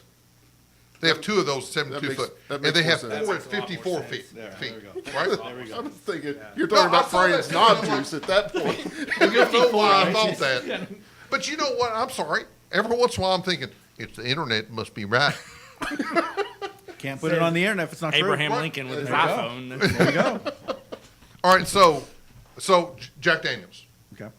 Makes sense. number 2. Who do you think's number 2? See, I didn't even think Well, Jack now that- Daniels because I'm See, thinking yeah. bourbon. That And see, changes I still everything. wouldn't have thought that they were bigger than somebody like MGP because I'm thinking somebody that makes contract alcohol, period, not just whiskey. or And I'll not be just honest whatever. with this, I have not seen MGP because No. they're not a distillery. They're a distiller, Okay. right? Okay. Diageo and MGP are a distiller. Yeah. They don't have a footprint necessarily to where you can go buy some souvenirs, you can get a tour, that kind of stuff, right? I mean, they're Okay, a okay. sorcerer, All right. not The a chances sorcerer. So we'll get a little more specific. Rick gets really, really excited if I talk about sorcery. I would still say bean. I mean, Yeah, trying to I'm think gonna- of anybody else that's bigger. I'm just trying to think because now, I mean, you're talking Jack Daniels is the biggest in the country. I'm thinking time outside of the country. Who do I see all the time? And Jack Daniels is first, and Beam is second. Yeah. I mean, that's what everybody has. Is So we have 2 beans? Jim and Jack. Beams, That's- Yeah, I'm out of my depth now, Yeah. so I'm just going to sit here and make fun of Oh, the that's rest of you fuckers. amazing that he said that. When we get it wrong, that's Yeah, If yeah. we could just like make that a drop. I was so focused Okay. on bourbon the whole time. I'm out of my depth. I like that. It's rare that happens. By And the way. sadly, you should have I mean, I just said what you said the first time. Seriously. MGP, The second largest. Oh God, he can't even remember what he said. he said Heaven Hill. Heaven Hill. He said Heaven It is Hill. Heaven Yeah, Hill he is did. number 2. Heaven Hill is number 2. Really? Man, That's interesting. we are Heaven giving Hill Beam way more credit than they has deserve. 3 60-foot stills. Okay. All right, now you think about the product that comes out of They're Heaven not. Hill. They're not 60 inch, right? They're 60 foot. Caleb, if you were going to, all right, if you walked to the end of the room and turned left, that's out the door. All right, but they have 3 60-foot stills, so they can produce a whole lot more, right? And you think about the brands that come off that, and now they're getting We're the having one of notoriety. them. Yeah. All right, we're having one this evening. Yep. Best bourbon in San Francisco Spirits Competition 2 years ago. Best whiskey. Right. Overall. And also, you have Old Fitzgerald brand is now really highly coveted, right? And I love they don't do Johnny Drum. They do Heaven Hill brand, obviously. Heaven Hill. They do Evan Williams. Evan Williams. And Elijah Craig. yes, so they have a lot of really good popular brands. Yeah. Honestly, $50 and under. And they pretty much had that market covered. Yeah. Right? Yeah. For the most I mean, it's part. going to be tough if you're going to get a consistent. I mean, that Evan Williams 100 is beautiful. You know what I wish they would bring to the United States is Evan Williams 12. I mean, I know it's sourced only to Japan, or exported, sorry, only to Japan. I wish they would. I mean, I know you can buy it at the distillery. But, and I know in Japan you can probably get it for the equivalent to 20, 30, 40 bucks or so, but it's 130 at the distillery. You know what I love about Americans is the one thing we can't get is what That's we what we want. want. Right? No, Right. you're right, though. I mean, But it is. It's a great. Now, what it's I a don't great like bourbon. what they're doing is they have a 4-year-old product, or I think it may be a 3-year-old product in Old Fitzgerald, and that's $9.99 the fifth, right? And that same product at 13 years old is $150. That's too much of a jump for me. Yeah, that's a big jump. Makes sense. Yeah. So I think they're hitting a home run with some of their stuff. Other stuff they're like, Which I will say, I do have a bottle of that at home. I and know you do because have you're a bourbon whore. I have not cracked it yet. A bottle of what? The 13 year of the Old Fitz. I have not. You had can Old bring Fitz that the before. next show, Right. if you want to. I'm just Yeah, saying. yeah. Would Yeah, you you know. Would you drink it? I would. Would you drink it? I've never had it, so Right? yeah. Duh. I will say though, I'm a fool for marketing, and That's that a beautiful bottle. is It's a freaking decanter. Amazing. I went love that into Toddy's in Bardstown. That's one of the most famous liquor stores in Kentucky. And I walked in, they had the 11-year version. And I looked up, and it was a beautiful, it's the same decanter that Yeah. Old Fitz has now. And I looked up there, I'm like, oh my goodness, that's pretty. $645. Toddy's is famous for gouging because they know they are in Bardstown. They're the only liquor store in Bardstown. People come to Bardstown to buy bourbon, and they always have that hard to find, which they hit the mark that we don't in Frankfurt. There is no liquor store that has the hard to find bourbons. Yeah. They have it, Yeah. and they're going to gouge everyone. And I'm like, really? $645 for an 11-year-old bourbon? He goes, it's a really pretty bottle. Evidently, Junior, it is. you don't know who you're talking to. And now Because I here, have some pretty glassware I haven't paid that much for. and here in Frankfurt, I mean, I go to the liquor stores all the time, and for me, it's always Ocean Breeze. My boys. Has a Yeah. lot, They, yeah. but you know what? Down on Home Street, they have, I think it's Northside Liquor or something like that. They have a Hope bottle- Street is neither north or it's, south. it's the name of the Spending some time liquor down there. Oh, Yeah, yeah. remember my There- previous comment about Home Street? Correct. Why have one when you can have four? So, If you but can survive she- the trot from the car to the store, you're in business. so He they goes had, one night on Home Street, 2 appointments at the local doctor. they had a bottle of 107, and I had called, and I said, hey. Weller 107. That would be the Absolutely, Weller 107. And I said, hey, how much is that? And she said, 150 cash. And I about shit myself. And I was like, Like they it's won't a accept your 24 debit card. You know what I mean? And that's and she flat out, and I said, okay. And of course I didn't go, but it was just one of those like, wow. You don't need to whisper that. No, That's no, solid. no, that's solid. That's solid. That's solid. All right, so we have the first two. Yep, okay. But he does work for revenue, so maybe All right, so we got Jack Daniels, and we have Haven Hill. He's Yeah. all excited Haven about Hill. that. Or Haven Hill. Heaven Hill. Yeah, if you whatever. throw that extra A in I there. always I'm call it glad Haven somebody Hill. else is slurring. He just adds an extra A. Haven Hill. It's all in my fourth. You're Who's spitting all number over 3?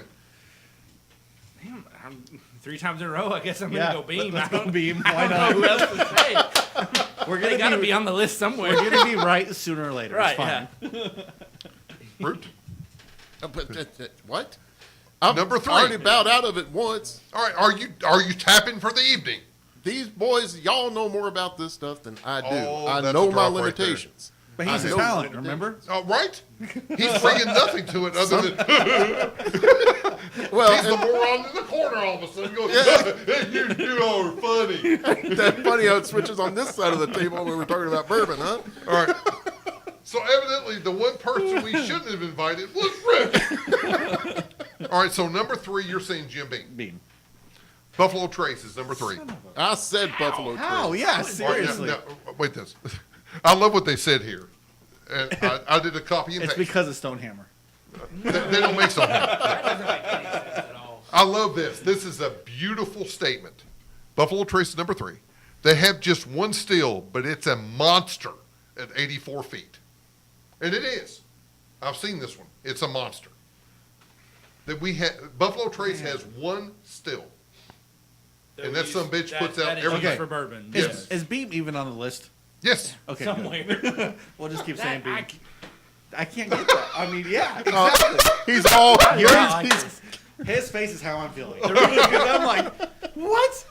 The reason why is because knowing what is put out at Buffalo Trace versus just the market share that Beam holds, I can't believe that they don't make more than everybody else. Like, I think so the many thing more with people. Jim Beam is that is this: crazy. is Maybe they because make it's so iconic. they make a I shit guess. ton of their 2-year-old swill, And maybe that's what it is. They just Yeah. it's and the they aging. remarketed that 2-year-old swill in several different iterations. Yeah. That stag, the honey, the black, Yeah. all that. When they got rid of their, I'm sorry, it may not be the 2-year, it may be the 4-year, I'm not certain. But when they got rid of their 7-year, to me, they lost me. That 7-year was a really, really good product. Yeah. I thought they did a good job. I thought it could compete with Buffalo Trace and some of those other 7 to 8 to 9-year-old products. And all of a sudden, as a company, they decided to go, no, we're not doing that anymore. We're putting out this swill at 3-4 cheap years and old. quick. Yeah. Cheap and quick. And Buffalo, honestly, Jim Beam to me is the worst of all the distilleries at marketing because they put their damn name on everything that is shitty. They're the Harley Davidson of bourbon. Yeah. Is that? I think that's fair. Oh wow. Yeah. That's Yeah. Like they're I mean, literally look going at- to look put at their Devil's name on Cut. anything I and mean, I- everything. All right, Devil's they can. Cut. I don't like Devil's Cut. Jim I mean, Beam Black, Yeah. the white label, all Yeah. that stuff. That is the Stag is shitty. The Red Stag is the worst bourbon in the history of things yes. ever. Ever. Now, but yet they don't put their name on Basil Hayden, and Baker's, and Booker's, Knob Creek. and Knob Creek. Not great. Yeah. I was That- going to say, all- their all low end four of those stuff, are really good. Yeah. That standard Jim Beam name, that low end stuff, I can't tell you the last time I bought It's a bottle horrible. of that. But When Booker's or Basil Hayden or any of that kind of stuff, They're yeah. all good. Yeah. And if not great. I'm a huge Booker's fan. We You know know what? you are. I'm afford not the it. biggest Yeah. Basil Huge Hayden Booker's fan. is I really love good. Booker's. Booker's is amazing. Knob is great. They're Yeah. they're 9-year. Booker's 120, was awesome. great when they were $35 a fifth. Right. Fair. Now they're Absolutely. $100 dollars a fifth.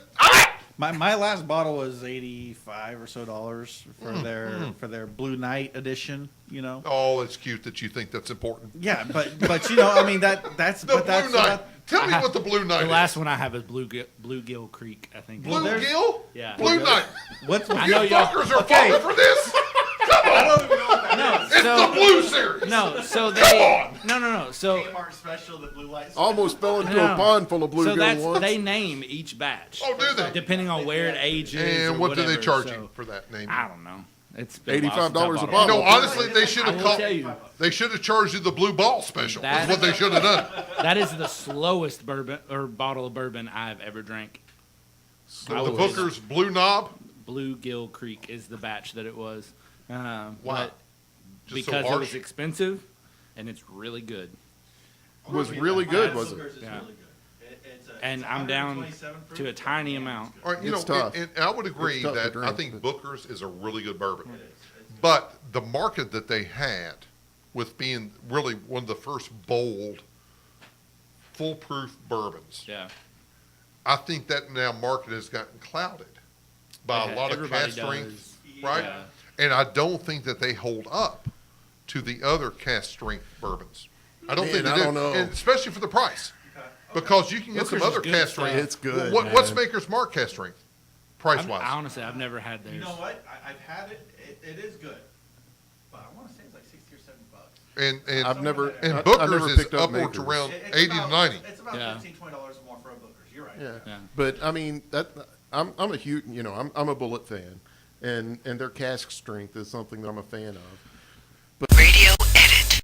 That Bullet Bourbon is Here the it best is. example of people not knowing their ass from a hole in the ground when it comes to a palate. Because Bullet has never been made by the same distiller 3 years in a row in its whole history. That's not true. It's just, sometimes it's 4 year, sometimes it's 7, sometimes it's 8, sometimes it's 2. Maybe I got lucky. They Oh. are notorious for sourcing whiskey. Yes. They are. They are But you know notorious what? for They're that. foolproof. I do like. Their Yes. 10 year, it's good. The 10 year is As good. a source, yeah. The it's 10 year is good. But when you get to go I and hear you. pick what you want, Yeah. they They do a good job at picking. I Right. think that's a good. they can do a good job at picking. They have a They good make some picker. pretty good stuff. I said picker. I said picker. All right, get your hand off the. Murphy, once Murphy is again, all on that he's cork. reaching for the He is all Japanese for that God. cork, He's isn't he? all about the Japanese God. So I'll tell you what, and he cannot forget it, can he? He cannot forget it. I mentioned my penis once, and Murphy's all over the thought of it. Probably good things on this side of the table. Yeah, Just yeah. saying that. Caleb, stay put. So, yeah. I'm on the far end of the table. Where were we? Something about Bullet. I All don't right. know. All right, no, Yeah, no, right. All right, so let's talk about this really quick.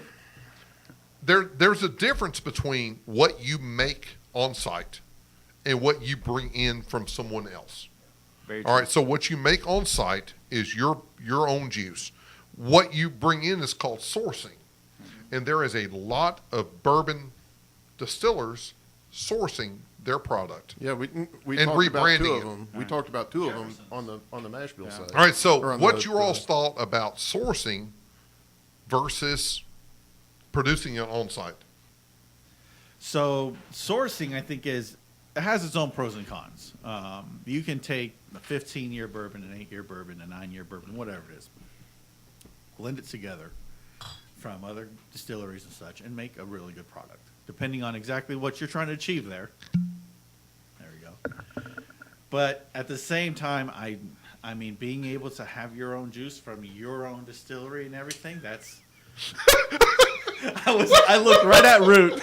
I knew it. Well, I was trying to hold it together, and then Root's over holding his mouth. I'm like, I did that looking right at him. It was great. Yeah, I tried. But you know what? I mean, to have everything in-house, it's also something to be said. all right, Caleb, Yeah, what do you think there's- about the difference? Definitely agree. There's a lot to be said for making the product yourself, being involved in the entire process. But sourcing is what it is. I mean, today you can't have a new product show up on the shelf from a new company and they're like, "Hey, we've got 12-year-old whiskey." That is exactly Really? right. Where did that come from? That's my point, what Caleb just said. My biggest problem with sourcing is the transparency behind it. I do not like when companies either make up some big story, or they may have a legitimate backstory to their family or whatever that they've done in the past, but they're not transparent as to where their product is coming from. But I think when you're talking about, and I'm going to agree with you with what you just said, because I think that sourcing, to me, is one of the worst things that can happen to the bourbon industry. Is if you're going to go, let's just say, like Murphy said, on a tour, and I used to be in the bourbon sales, and somebody would come to my store, and I would know what tour they had been on because what they wanted to buy. Yeah. And I knew in my mind of minds that the shit they wanted to buy was horrible. Mm-hmm. But they went to that tour and they became connected with whatever story that distiller was propagating. Whatever they were telling. Right, Yeah. exactly. You know, when That makes somebody sense, comes though. in wanting to buy old Bardstown bourbon, I'm like, you have no fucking idea what you're doing. Because Some of that honestly, KG. you could put vodka on a fat girl's ass, it tastes better than that shit. I've tried it. That's what the other bed's for. So, I mean, we'll go back to Bullet. We've talked about them multiple times already. Wait, just watch these things. Give them a minute. I was thinking cellulite and all. That's right. It puddles up in it. It will puddle right up in the cellulite. That's a new, I will new snort way to it. body shots. I will snort it off them. Look, because of that fucker, I'm not gonna be able to sleep tonight. I'm gonna be fucking twitching. Whole new type of All body right, so shots. Caleb, right there. thank you for staying true to the theme here. Right? All right, so go ahead. So yeah, we'll talk about Bullet. Notorious for sourcing product. They have got I think it there's from, another one we can talk about. Is Woodford.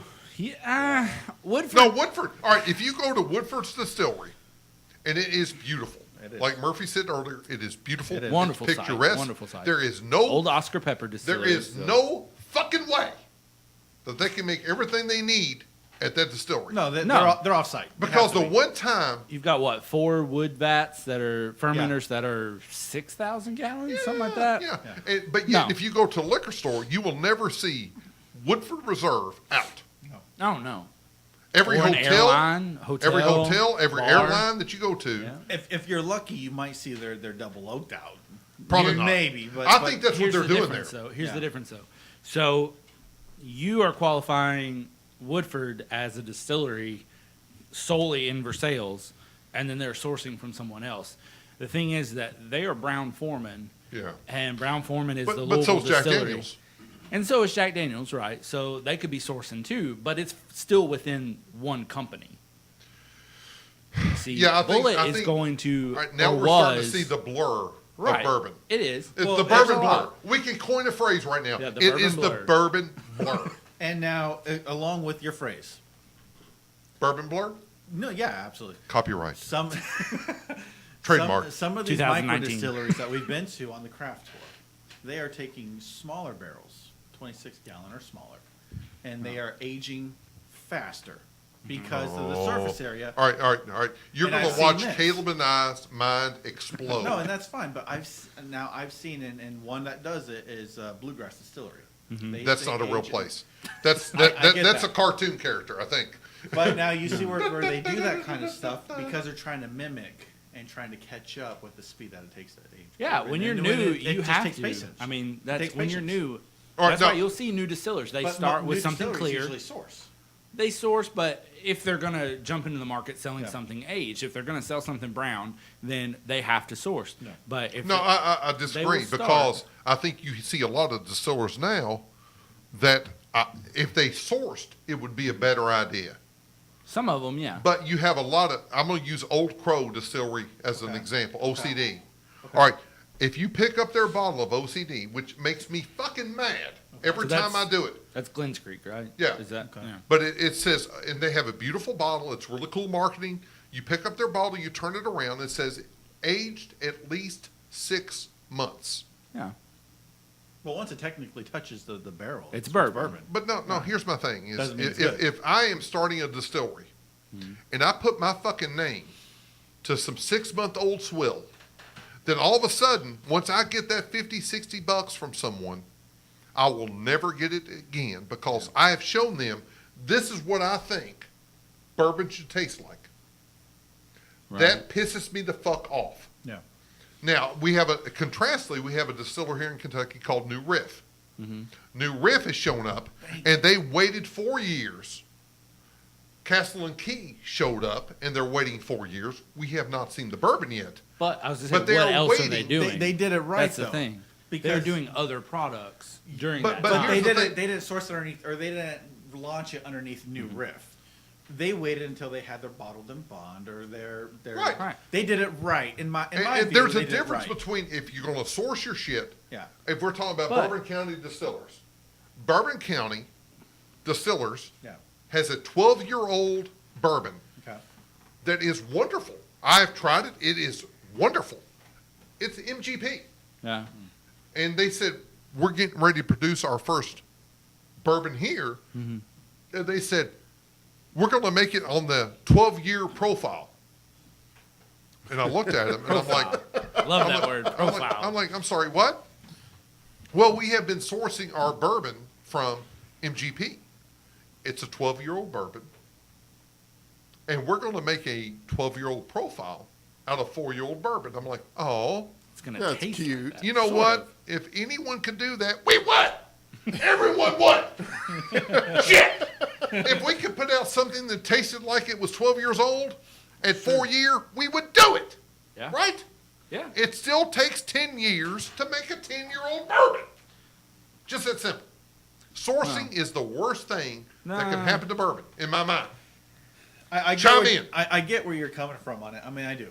I mean, bourbon takes time. It takes patience. I mean, the best bourbons out there are aged 10. All right, we had 15 Henry years. McKenna 10 year. It's great. I mean, absolutely great. Right? But I think, it's also I think better than Legion. Yes. In my opinion. And it's hard to say because we don't know how old Legion is. Well, but you brought it. You should know how old it is. You should. Next time, fucker. Bring an age statement bottle, and then it's easy. Then it's easy. But no, I agree. But I do sometimes think that absolutely. I mean, sourcing helps startup bringing that money until you can produce your own bourbon underneath your own label. Now, New Riff did it right. They sourced it underneath a different name, underneath a different. No, New Riff didn't. What were they called before it became New Riff? No. They built that distillery. No, you're right. And they waited 4 years to put out their first use. But they were selling something else ahead of time. I'm trying to think of the name of it. Don't look at me, fucker. I'm trying to think of the name. Let me look that up because He's just staring I know off. it was something else. I'm trying to remember what it was. But now they were bringing something in while that they were waiting for that age. But again, we'll go back to Bullet. They have been made by anybody and everybody that Diageo could contract with. And you may remember a change in their product, you may not. But Bullet is what it is. Yeah. You go get the orange label, it's what it is. It's what's in the bottle, and it's good. Again, marketing, hell of a tool. You got that medicine bottle style. I and- love and their look and bottle. everything. It's a That's beautiful what bottle. led me to the I first think that, bottle. It's that awesome. marketing is beautiful. Yeah, it's awesome. I agree. But they bought Stitzel-Weller, the old distillery there. So they've got their tour center and whatnot to talk about there. And then they built their distillery. They've been sourcing for years and have built a brand out of that.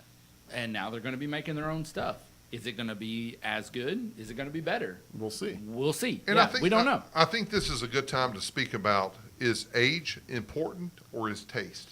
Taste all the way. I- Yeah. 100%. I think taste all the way. Yeah. Now, when you combine the validated age statement with that taste, that adds an artisan level Agreed. to the conversation. Yeah, I agree with And that. and with the four of us sitting around this table, honestly, I think we're more interested in the artisan approach Well, yeah. to serious bourbon makers. Yeah. But we you love, know, we you love could- the art of bourbon, right? Right, Exactly. the art.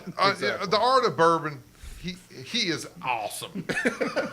And I'm going to send this podcast to the art. Right. We work with a guy named Art. And we call him the art of bourbon. We love the art of bourbon. And he is a little creepy, but we love him. Well, I'm a little creepy. No, And I'm here. not like Art. You are docile compared to Art. So, Agreed? yeah. No, Okay. trust me. Yeah. So I looked up Legion. It's 4-year-old swill from Jim Beam. There you go. It is. Technical terms. Here's what I hate about Jim Beam, is every fucking thing they do is their 4-year-old swill. It's so They- easy to get him worked No, up. I mean, I'm sorry. It's just ridiculous But how- that all you put out is 4-year-old shit. How expensive is it to now do 8-year-old stuff? I mean, or 10-year-old or 12-year-old. Or You leave it in the fucking rick house. It's Yeah. the difference between cashing a check now or building a product and a reputation later. Yeah. Now I think we can speak to. But Beam has their name. That's not going away. All right, but is it good now? If you see Jim Beam on something, will you pay money for that? No. I'll run the fuck away. You won't. Ah, They have tarnished their name, here's the thing, though. and they If I'm used to out be the of coun- best. If I'm out of country, if my options are Jack Daniels or Jim Beam, I'm drinking Jim Beam. All right, all day it's- long. No. Because it's made here. I'm gonna support local first. But but that's still gonna be my All right, But choice. the money's going to let's be Japan. real here. Let's Yeah. be real here. Of our listenership, how many of us go out of country? I mean, really? Pretty much, we don't go out of Nicholasville. I mean, But I'm just talking. That's pretty much your only option at that point. Those are your two choices. but if you're out of country, I'm pretty certain you can find Maker's Mark, and probably, sadly, Woodford. They do a Not really really. good job at distribution. You walk into a restaurant or a bar, most places you're gonna see Jack Daniels, 100% of the time. You're gonna see That's Jim why Beam. they're the biggest. You're gonna see Jim Beam 95% of the time, and depending on where you are, you might see Four Roses, you might see Wild Turkey. Well, you know what? If I'm there, I would rather have Jack Daniels, and I'm now slurring. Yes, you are. Jack Spit it Daniels out. 7-year, as opposed to Jim Beam 4. I'd rather have I don't Tennessee know. whiskey than Jim Beam shit. I don't like Jim Beam. If it's labeled as Jim Beam and not some of the others we've talked about, the Knob, Yeah. the Bookers, whatever, but if it's labeled as Jim Beam, I don't care what the fuck it is. I'm taking Jack all day long, day or night. But I mean, And that's sad. So- I agree It with is, you, though. It is. But in our sectionalism's favor here, What was that word? I don't know. I missed that one. What was that word? think it was- Sectionalism? Is Sectional. there a couch It was a C. involved? Sectional. Is there a large Sectionalism. L-shaped couch? That was a C. There's a bed. Or squirter There's a bed. bed. No. Is it a squirter bed? There's a squirter bed. either. There was No, a no, no. C, not an X. Right. It was sectionalism. Sexualism. Sectionalism. Because Caleb talked about always supporting Kentucky folks. I'm 100% on board with that. But honestly, in the eastern part of Kentucky, which is really all there is to Kentucky, you get west of E-Town. It may as well be Illinois. Oh, I've had people Or ask me, Missouri. that's one way to I've had look at people it. ask me where I'm from, and I say Central Kentucky, and they mean you like Eastern Kentucky, but no, I'm not from the mountains. Well, or the hills. You see, Mountains or the hills. Right. Yeah. see, I'm from both. No, you're not. You're from fucking Lexington. You're from Lexington. That's where you were born. That's where you were raised. No. You can claim that shit. You can't fish. You cannot fish at all. I've heard the stories. Yeah, everybody in I've the also world's heard heard the the story. I'm from the hills. Fuck you. You're not from the hills. They don't have ponds. You're in the from hills. like Bryan Station, No, God, no. Henry Clay, if anything else. right? Shut the fuck up. I had Lived a on Mason surfboard. Heatley, is What? that what? I had a surfboard. So did Root. That's as much as he. But you know what? To kind of what you were talking about. Which time? Fair enough. We don't know. About Jim Beam, about running away. Right, Everything that people love about some of those iconic bourbons, whether it's a Makers or a Woodford or a Beam, is everything I kind of now don't like. Because they're your Honda Civics, they're your Camrys, they're your Cheese pizza. entry level Exactly. cheese pizza bourbon. Yeah. And I was on a tour here recently at Makers.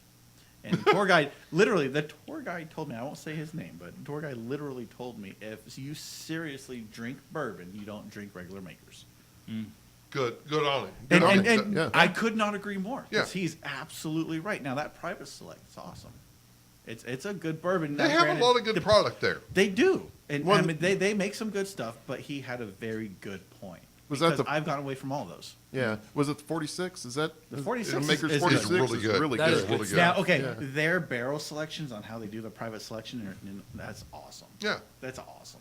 But I think it's a matter of, all right, if we're talking about bourbon as a whole, it's what you find that you like. Yeah. If you like the mass-produced 3-year-old bourbon, you're lucky Oh yeah. because you will spend a lot less money than we do getting what you want. Well, Or stocking I don't the know. delivery I don't time. know. Anytime I go bourbon shopping, I pick up Heaven Hill 6. Oh, just so you know. That's a fan. That's a personal favorite. So Root and I have came into an agreement that if I have some connections, right? Yes. And if there's a good bottle of bourbon that shows up, I will procure it, and Root will pay me half. And I've paid half That's a of that. good deal. You paid, good I've paid half of that. yeah, half, and you owe me a whole. So if we both pay half, then they have a quarter of that, right? Right. Yeah. So far, he has paid me half of Elmer T. Lee. Division was not my strong suit, but I'm from California. but We don't he- have education that's good. But he still owes me for half of Weller 12. I'll Yes. pay his half. Well, he's already drank his half. No, I have not drank my half. I have not drank my half. But, You've drank my half. all right, all right, so here's they're the... marking bottles.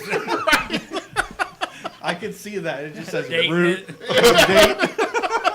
Don't give him ideas. Where's my Sharpie? Let me tell you the best thing about bourbon that I know is what Murphy mentioned earlier is once you get to the level of sharing what you have and making moments and memories Yeah. of what Absolutely. you have, that's when you know you are a different level of bourbon. Yeah. All right? Absolutely. For sure. Because For sure.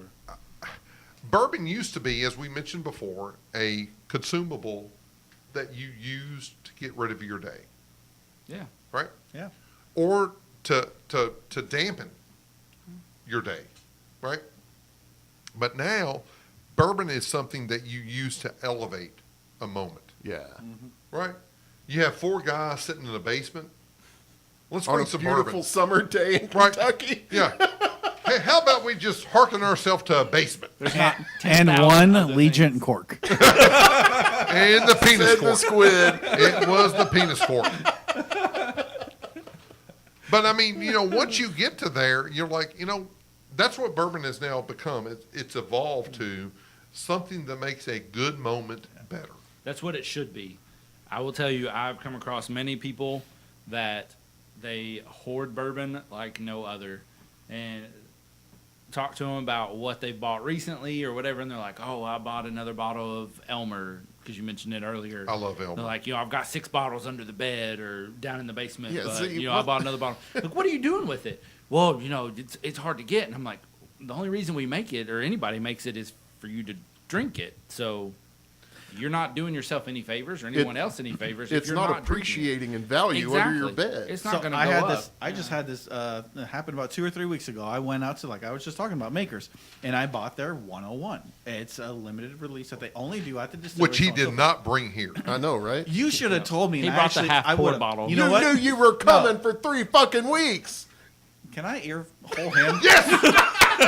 Yes! I would encourage everybody, if you see Root, earhole him. So Wait a minute. Speaking of earholing, Mike at the Plaza Barbershop here in Mike- Frankfort, Kentucky. Mike has never ear-holed me once. Because he has, but here's my thing. Delicate he has, hands. He has That- ample opportunity. doesn't. You are there in his chair, vulnerable So to we an need to ear pay hole. Mike. That's true. Right. All right. So him we have off. So- we have 2 new guys here on the new guys. podcast, Yep. and we're going to talk to them about because they both have challenging hair.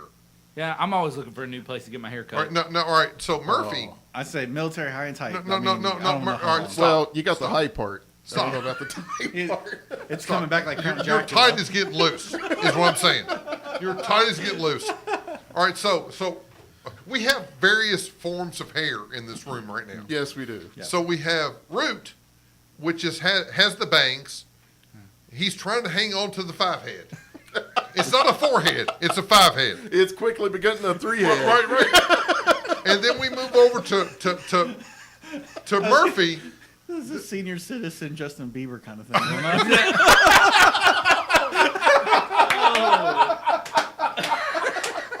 Well done. Well played, sir. Well played. So we move from Root with the 5-head.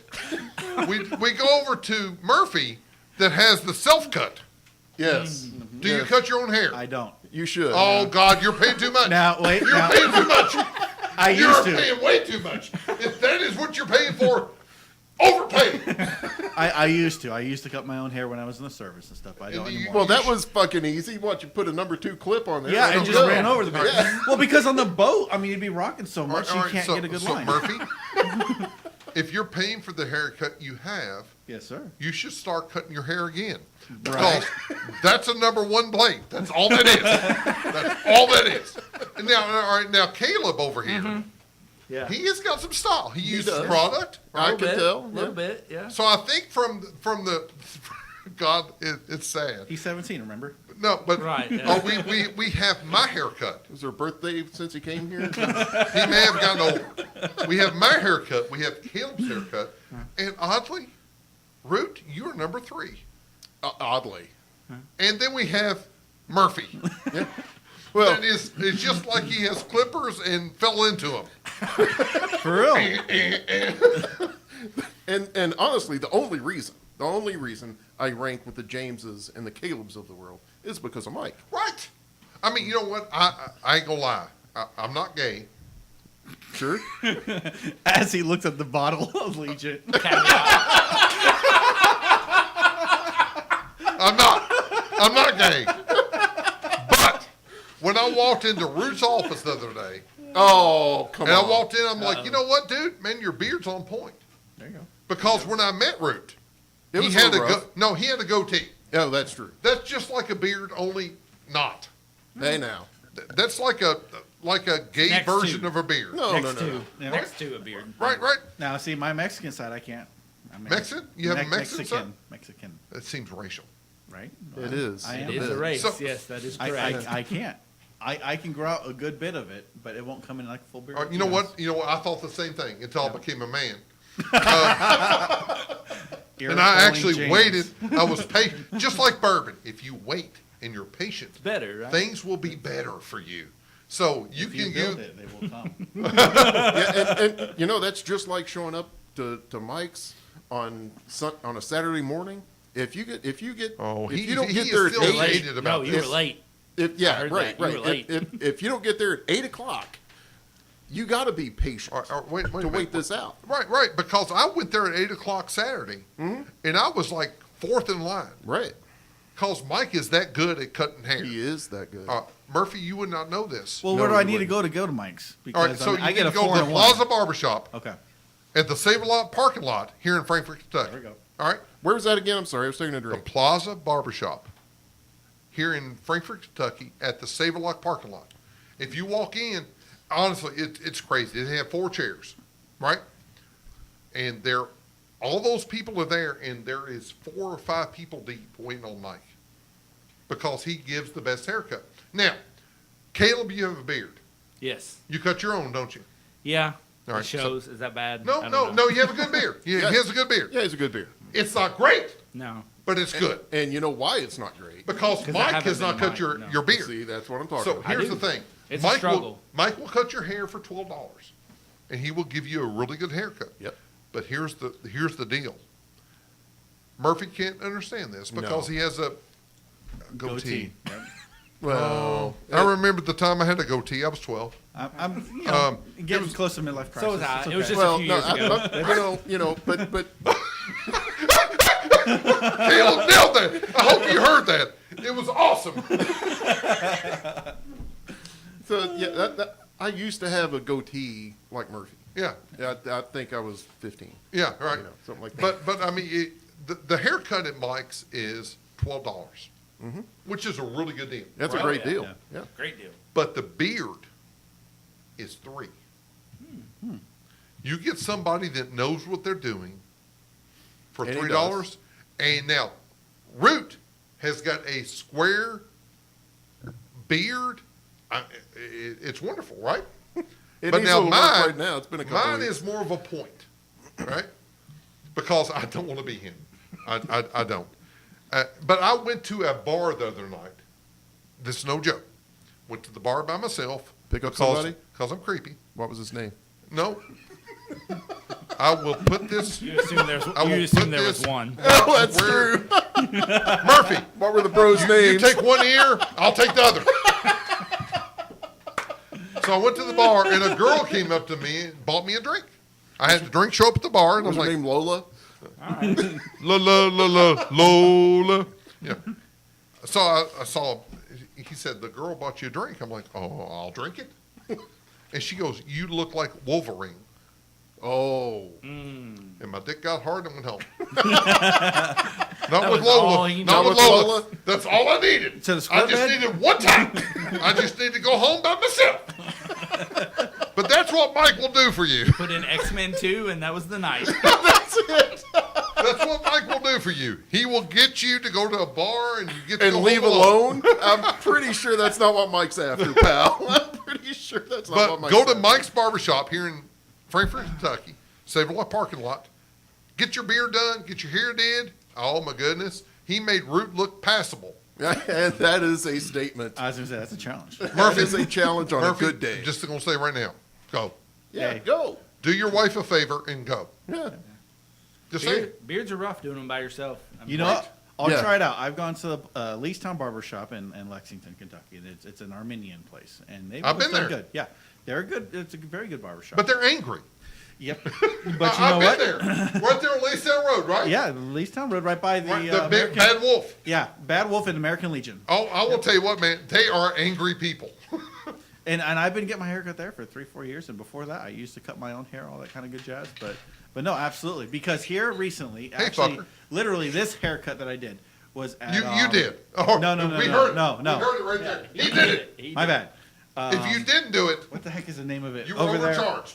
over there by Brighton Park, Sport Clips or. Oh, God, Jesus. I'm Did you trying go to there? think of. I needed a barber shop because mine was closed. They were closed till August 1st, and I didn't know anything. Working out here, I don't know Oh. enough barber shops. He is Well, now adorable. you know of And one. now I know. So Now you know what? Mike's The best- So the now best I one. will. The I'll best go the out there. best one in all of Frankfurt, perhaps Franklin County, if not the entire state Or the world. or the Yeah. world. for I'm that not matter. saying. I'm just saying. Oh, I'm saying. Because I didn't know. So now I know. There we go. So I'll be seeing Mike. All right, so There we you have go. one. We have one last thing. What do we What's got? that? I need you all to name Uh-oh. your favorite 3 bourbons. Now, wait. There's more. The one in my hand. Oh, No. Always a fair All right, statement right so, there. all right, so I put out show notes earlier about how this was going to go, You did. but I have a caveat. Can confirm. Oh, and there's a turn. Dun, dun, dun. So it's not in my. Once someone chooses your bourbon, you cannot choose it. Oh, I'm good. Oh, I'm good. Yeah. I'm Yeah, fine. I'm good. Yeah, I'm fine All right, with the that. best 3 bourbons you've ever had, and the worst 3 bourbons you've ever had. I'm We good. And, Now, really for the and need. we're worst going to part, do can we're we- going to do a round table. All right. Okay, so we're going to start off with Root. Oh boy. Root, what is the best bourbon you've ever had, and the worst? So just 2, because you said 3. Yeah, you said 3. You said 3 of each. Yeah. So 3 of each, or are we I'm just going to talking start off. We're top going to and do 3 bottom? rounds. 3 rounds. Okay. Okay. 3 Oh. rounds. I'm All sorry. right. Okay. You fuckers can't keep up. We need more bourbon. Clearly. we have Well, all almost right, 2 boys, empty bring it. bottles Okay. here. So All right. So top and bottom, 1 time around, then 2 times around, then 3 times. I don't know if I need to be your top, but go ahead. No, you won't be my top. James pal. is a bottom for sure. So. All right. Oh, so- I'm a power bottom. Is what I am. And catching tonight will be.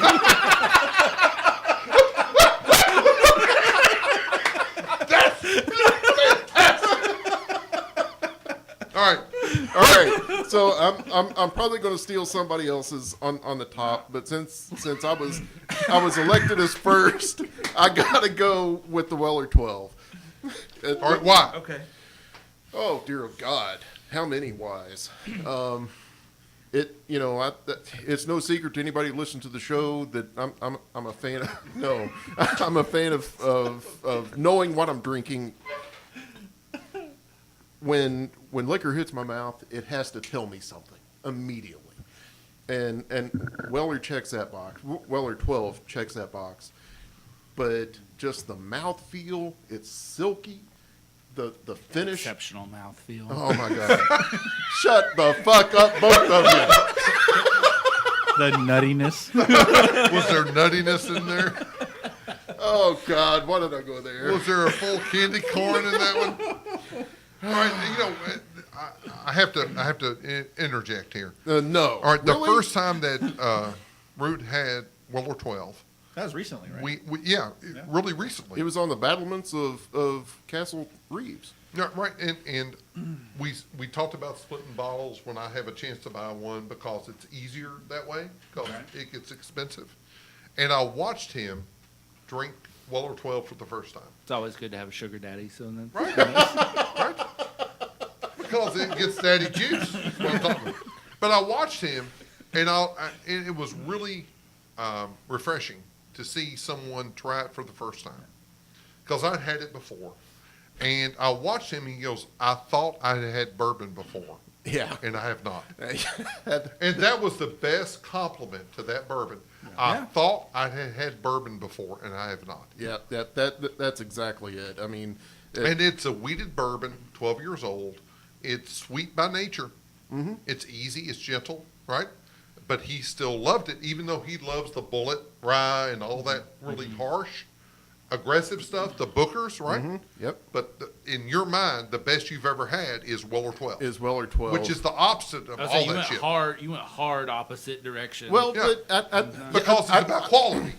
I did go opposite my normal direction, but I still knew I was drinking something as soon as it left the glass. And It's very distinctive. it is, but the mouthfeel, the flavors that develop in the mouth before you swallow it and gets a chance to really fill up the rest of your head. Look at these two. Look at this. I got the squid All right, over here and the pervert over All right, here. no, wait, we have, About to we fucking have to fall just out of their say damn we chairs. can't be perverted in this, all right? Because Murphy and I both are going, oh, buddy, he's in the mouthfeel and the swallow. When I swallow it, it feels so good. Going down.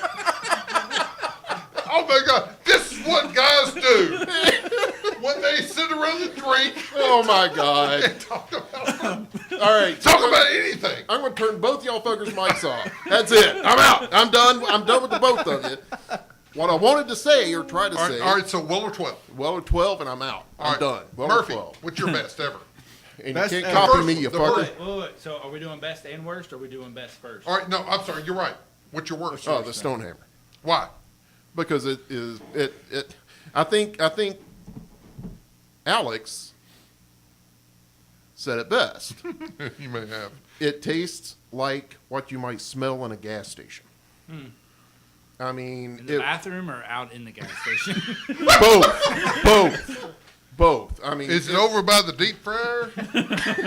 no, it wasn't At the over by the deep 5-star? fryer. At least the deep fryer has some character. No, there was no character. So Root there. eats at the 5-star air morning. Air day. No. Fair day. Air day. Yeah. It's the best. So fast you have food in country. Stonehammer and Waller 12. Worst to best. Correct. Murphy. Kentucky Owl confiscated. It's my best. Has anyone else here had that? Don't even know what the fuck it is. Seriously? I have not had the confiscated. I have had Kentucky Owl before. I have too. And it's pretty good stuff. Yep. But not had the confiscated. Confiscated, and man, I mean, just it's you're 12 enhanced. All right, how No. old is it? You know, I don't know the age statement. All right, no, you can't say that. No, You that's can't fair. say that. That's fair. But I have had 12 quite a bit. And to me, as far as going purely by taste, not by price, because obviously confiscated is a lot more than 12, but probably 3-4 times the price. But it's an incredible bourbon. But now I'm also underneath the belief that if you were to blind taste test somebody on Weller 12 and a couple other good ones I can compare, I'd be very curious to see if Weller 12 would come out Well, on then top. bring it. That's what I'd be kind of Because curious we have on. 12. Yeah. You bring the Kentucky Owl, and Caleb brings Now, some. I don't have Kentucky Owl. What? I've had it. What? I'm saying I've had it. What? What? What? Have a bottle. I don't have a bottle. You They see, are hard I- to get, kind of like Weller 12. Well, but But we have a bottle. we have a bottle. Yeah. We have, so we can speak We can to it. bring Now, it. I've got green labels, red labels, all that kind of stuff with Weller, but no, I don't have confiscated. I would love to get a bottle if I could find a bottle. I think he needs to come up with another best. He can't Okay, bring that's it. that's so- fair. Okay, all right. Old Ezra 7. Yeah, that's something easy. He's spoken to that before. He Yes, has. I have. It's 38, 39 bucks. a So bottle. you're It's saying very the good. best bourbon you've ever had is a 7-year-old bourbon? If I can't count the confiscated, Well, you can't bring it, so. that's fair. But see, now I didn't know that was a rule though. So you're saying No, it's that a rule old now. Ezra 7, it's a rule now. you're saying that old Ezra 7 is better than Henry McKenna 10? Yep. Okay. And I so, praise. to me, it is All right. yes. All right. All right. So Said the your guy who worst. brought Legion. Your worst. My worst, Rebel Yell. Both from the same distillery, Nice. Lux Row. It's always good when you can hit their high point and their low point. Yeah. Yes. For both. Yeah. I'm not a fan there. All right, All right. Caleb. So best, if the rule is we have to be able to bring it to the bunker. No, or no, whatever that's you wanna not the call it. rule. Okay. That's just the hold rule, on. Murphy. Ruth's making all the rules. That's just the over rule here. for him. This side of the table. Don't worry about it. Yeah, that's Okay. right. Don't worry about it. It's a Got you different set of covered. rules over there. Yeah. They could be idiots and be proud of it. We can't. I have So- the Right. computer. Is the difference. I feel like I'm going to steal yours. No, you won't. Because we actually had it at the same time. I know. think. Man, what an awesome. No, that That's was what she awesome. said. All right, let's relive that moment. No, wait a minute. No. Okay. All right. Hey, it was a there's threesome. no shame. It was a threesome. There's no shame. So I said that's what We flipped a coin. Yeah. He got the good end, I got the bad end, but both of them were wonderful. So he's pitching, you're catching. Is that how this works? No, there was something in between us. Oh, okay. What was his name? It was on. It's cute that he just goes to gay I know, right, right? away. doesn't Yeah. He defaults to gay. He's Hey, I'm missing not out. judging. I'm not judging. I You don't are know what judging. his name He's is. I'm missing just Alex. wondering. It's okay. All right, so missing out. go ahead. Okay, so what I think as far as if I'm stealing James's answer here is as much as I hate to say it because I hate it so much is Pappy 23. Pappy Van Winkle 23. All right, can I tell that story? Yeah, go ahead. My goodness. So Caleb and I was together, and a good friend of ours gave us a bourbon, and they did not tell us what it was. On top of that Father's Day weekend. Right. So Caleb, he has as good a palate as I do, if not better. And we both knows the bourbon. We had no idea what it was. And we both look at each other, and the person asked us, "Do you know what it is?" And we're like, "No. We have never smelled this bourbon." Because what you smell is what you're going to taste. Right. Yeah. And the person said, "We'll take a drink of it." So we both took a small sip. Yeah. It was a pretty healthy pour. Yeah, it was a really good pour. And we're like, "Oh my goodness." And we both looked at each other and like, "Oh wow." Yeah, it was good from the beginning. And to the end. I mean, the nose was amazing. Yeah. Right? And then we took a sip and we're like, and the person said, "What is it?" And we're like, "We have no idea because we have never had this before." No. Right? Yeah, neither one of us had ever had it. Because we are both really good at distinguishing what we have had before or if there's similarities. There was Yeah. no similarity to this. It's close to this, or Right. tastes kind of like there was none of something that, else. right? But yeah, could not compare it to anything. I And had we're both before. standing there and going, "We have no idea." And the person said, "Happy Father's Day. Wow. This is Pappy Van Winkle, 23-year-old." And we both went, "Oh my God." Now, here's Can we my spit it out question. and take the cash equivalent? Would Right. you want to have known that ahead of time? Or No. are I you think No, it's fair to no, know no, that. no, no, no. I think it's fair to know it in hindsight because you already Yeah. judge it. Because the first time I heard the story, I was kind of curious about that, and I said, I wonder if it'd make a difference if they'd known that ahead of time. It would have No, made a 'cause difference. I would have had a very negative opinion Right. of it to Okay. begin with. Okay. Because I've had the because feeling. it's asked so much of, Yeah. and people want it so bad. You'd hold that expectation. You hold that expectation, and I just get sick of it. Honestly, I'm just like, yeah, it's good stuff, but I can go find 30 other bourbons that I like just as much, or if not better than that, for half the price, and I can find them today. But just that expectation that you would have. So I'm much happier that I didn't know what it was. I going agree. in, I agree. because I feel like I had a much more real sense. And of honestly, the fact that what we it could was. share that moment, yeah, and I know Caleb knows as much as I do, if not more, about bourbon, and we both looked at each other and went, "We have no idea." yeah, But it's wonderful. And we just found that, and after that, we were like sipping on it, and we're like, "Oh my God, it just keeps getting better." yeah, Yeah. Now, if you're drinking a 23-year-old bourbon, it's going to change every time you try it, right? Mm-hmm. But that time, it was, Yeah, it was amazing. what's your And worst? That's the big thing. Well, we'll go roots rules here real quick. So if Roots rules. if I have Roots to rules. provide Don't it, say that. I love that. I love That's that. a trademark. Fucker, damn it, you Roots gave it a rules trademark. is a thing. Roots rules we'll is do a that. We'll do thing. that as an audio drop too. Is Yeah. roots rules. Yeah, No. sadly, Yeah, yes. All right. Roots so rules will if I have live to be on. able to provide it, probably the best one I've ever had is Four Roses. They did a 100th anniversary for their distillery building. Can you provide that? Yes, I have a full bottle unopened at my house right now. Good Next man. podcast, Right. bring it. Murphy, you listening Murphy? to this? So, You listening? This is what it works with right there. They did their standard single barrel recipe. So All right. I'm going to dispel this whole thing. You don't have to provide it. All right? Right. Okay. So you're saying your best ever is Pappy 23. Pappy 23, and then they would be a very close second. All right. I would say. and what's your worst? Worst Heaven Hill White Label. Worst experience I've ever had with bourbon. Oh, Really? man. That's interesting. I will say though, I was young. I didn't know what the hell I was doing. It was 2 years ago. Right. It was 2 years ago. Young, dumb, and full two nights ago. He I started just growing graduated pubic high hair, school. No. and all of a sudden he's like, "I don't know what's happening." His nuts Let's have dropped some over the last bourbon. 36 I was hours. gonna say right. I hit puberty, and so I had my first bourbon. Just and- got back from band camp. So worst experience, yes, would definitely be Heaven Hill White Label. I will say this though, I know a whole lot more about what I'm doing now than what I did then. That's Fair. And I would be very interested to try it again. I'll bring it. And see. I love It's me not some bad. white I label. haven't bought a bottle of it in years It's because not bad. of that. It's not bad. Literally, I could not mix it with Coke and drink it. No. Like, I wanted to It- spit it out. It it- was so terrible. The white label is very aggressive, but I'm still a huge fan. Right. You know, there are two kinds of whiskeys, two kinds of bourbons. There's the drinking bourbons and the sipping bourbons. The white label Heaven Yeah. Hill is a sipping bourbon.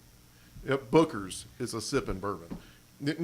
You don't sit down with a glass of Booker's and just fucking down the glass out of frustration. But No. anyone You won't that- live to sure. survive that. And the same is true of Heaven Hill. Anyone White. not named It's just- Murphy does not do that. See, here's the I don't thing. do that shit either. I don't know what the hell you're talking about. Oh yeah, you do. The You only lying the fuck. only white label that I can actually say that I really liked around that area, but I think is obviously way better, is Evan Williams Bottle in the Bond.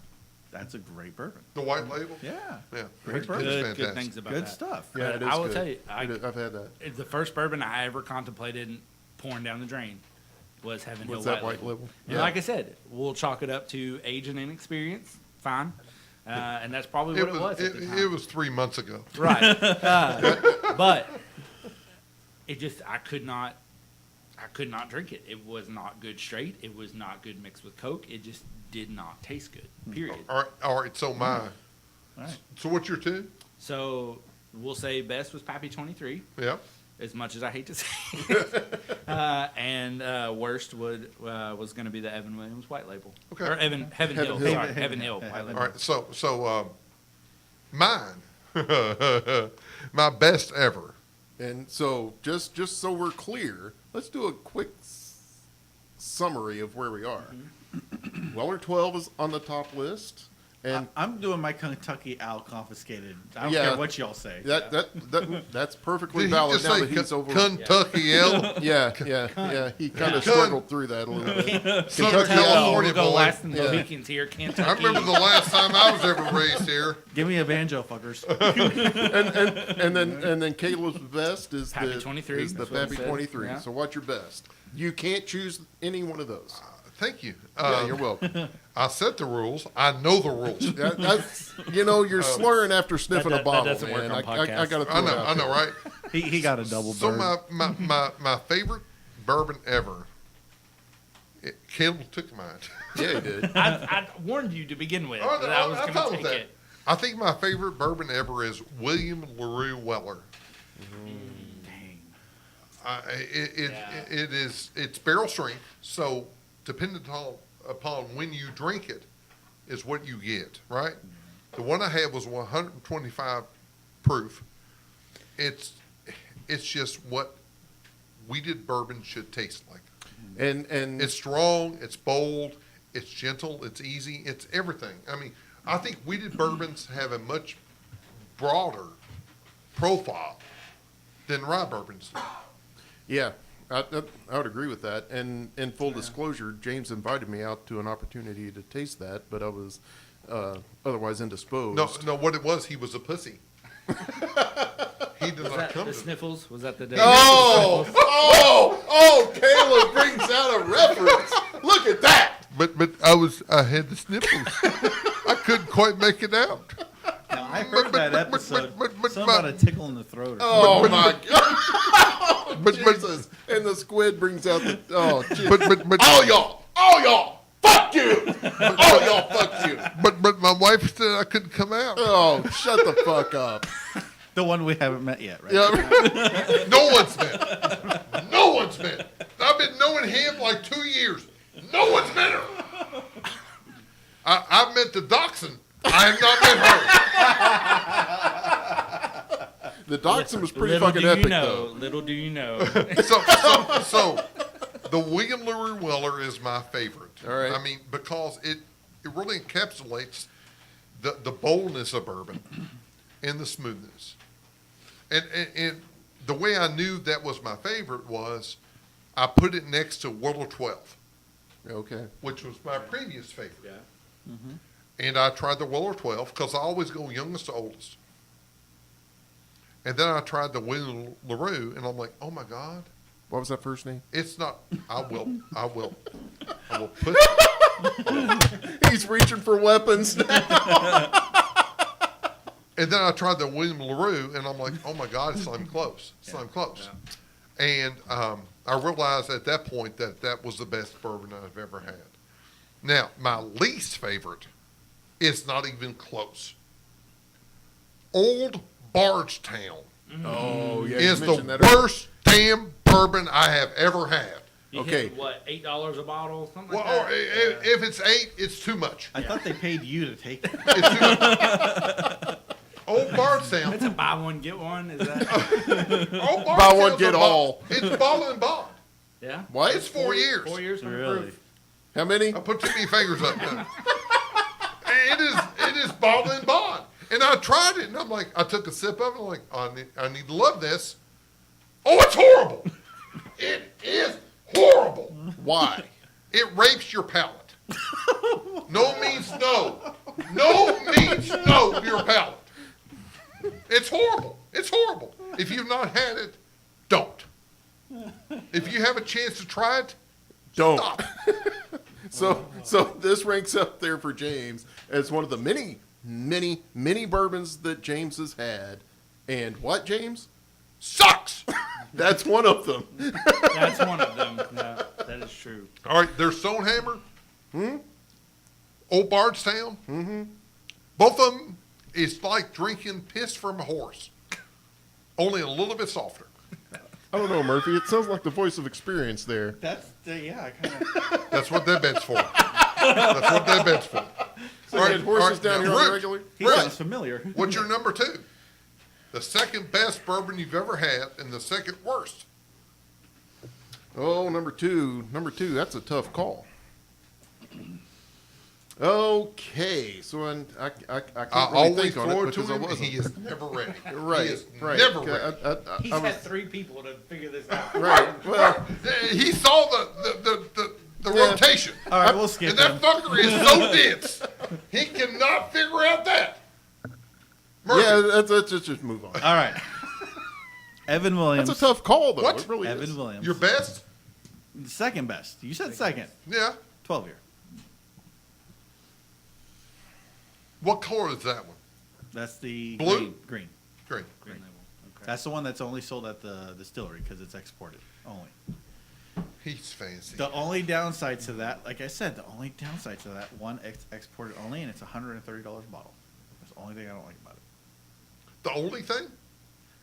That would be the one thing I would never, ever try it for. I tried it. We were at the tour, and they let us try it, and I still haven't gotten back there since. But, you know, I was over at Justin's House of Bourbon, and while I was there, I tried 12. Which one? Weller 12. Oh. Had you had it before? Yes, many times.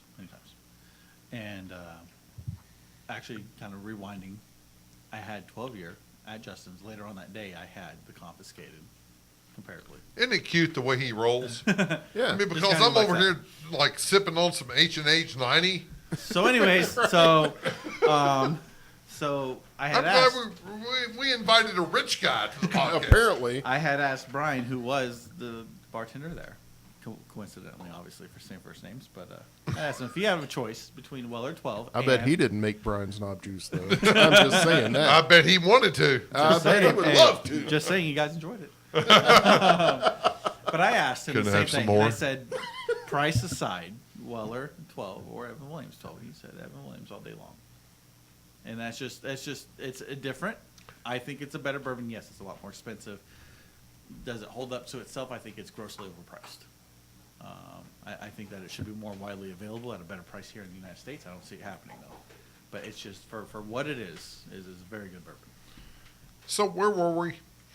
Best and So worst. we skipped root because he couldn't figure out what he liked and didn't like. Right. but That's right. So your best was Evan Williams. No. Yeah, 12. That's my second. And No, what's your worst?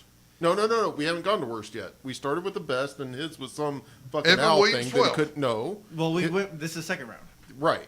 His best was the Kentucky Owl or some other. Confiscated. Kentucky Yeah. Alcohol. Bird And the thing second best. is the Evan Williams 12. All right. And what's your second worst? Benchmark 8. Oh, I agree with you on that. No. Not the 8, the 3. I haven't had that. Oh, no. If you you've had said 8. Benchmark, it's the same stuff. Okay. It's Old 36 number bucks. 8. It's old number 8. It's 36 bucks. Old number 8. but it's 3 months or 3 years. Yeah. Okay. Or 3 months. 3 inches or 3 feet? Right? One apostrophe or 2. Exactly. I would agree with that. That is a horrible bourbon. It is. No. It is. It's horrible. No, It it's is. not. Yes, It is It horrible. is not. Don't, Caleb, Not, Caleb, no. please, do not tell me. Is that your everyday bourbon? Don't tell No, me no. that you're not going to say Benchmark does not Suck. ass. No. No, it's no, not. wait a No. minute. You say suck ass like it's a bad thing. For 12. That bed over there, that ass sucking bed is what that bed's for. I No. thought that was a squirting bed. Here's Yes. the thing. Oh, okay, I No, got you. no. You have to put it I in don't its want it. place. You cannot compare it to a Pappy or whatever. Oh, You're what? not supposed What? to. Benchmark? But I you should put hope it in its not. place at $12 a bottle. No, it's not a bad bourbon.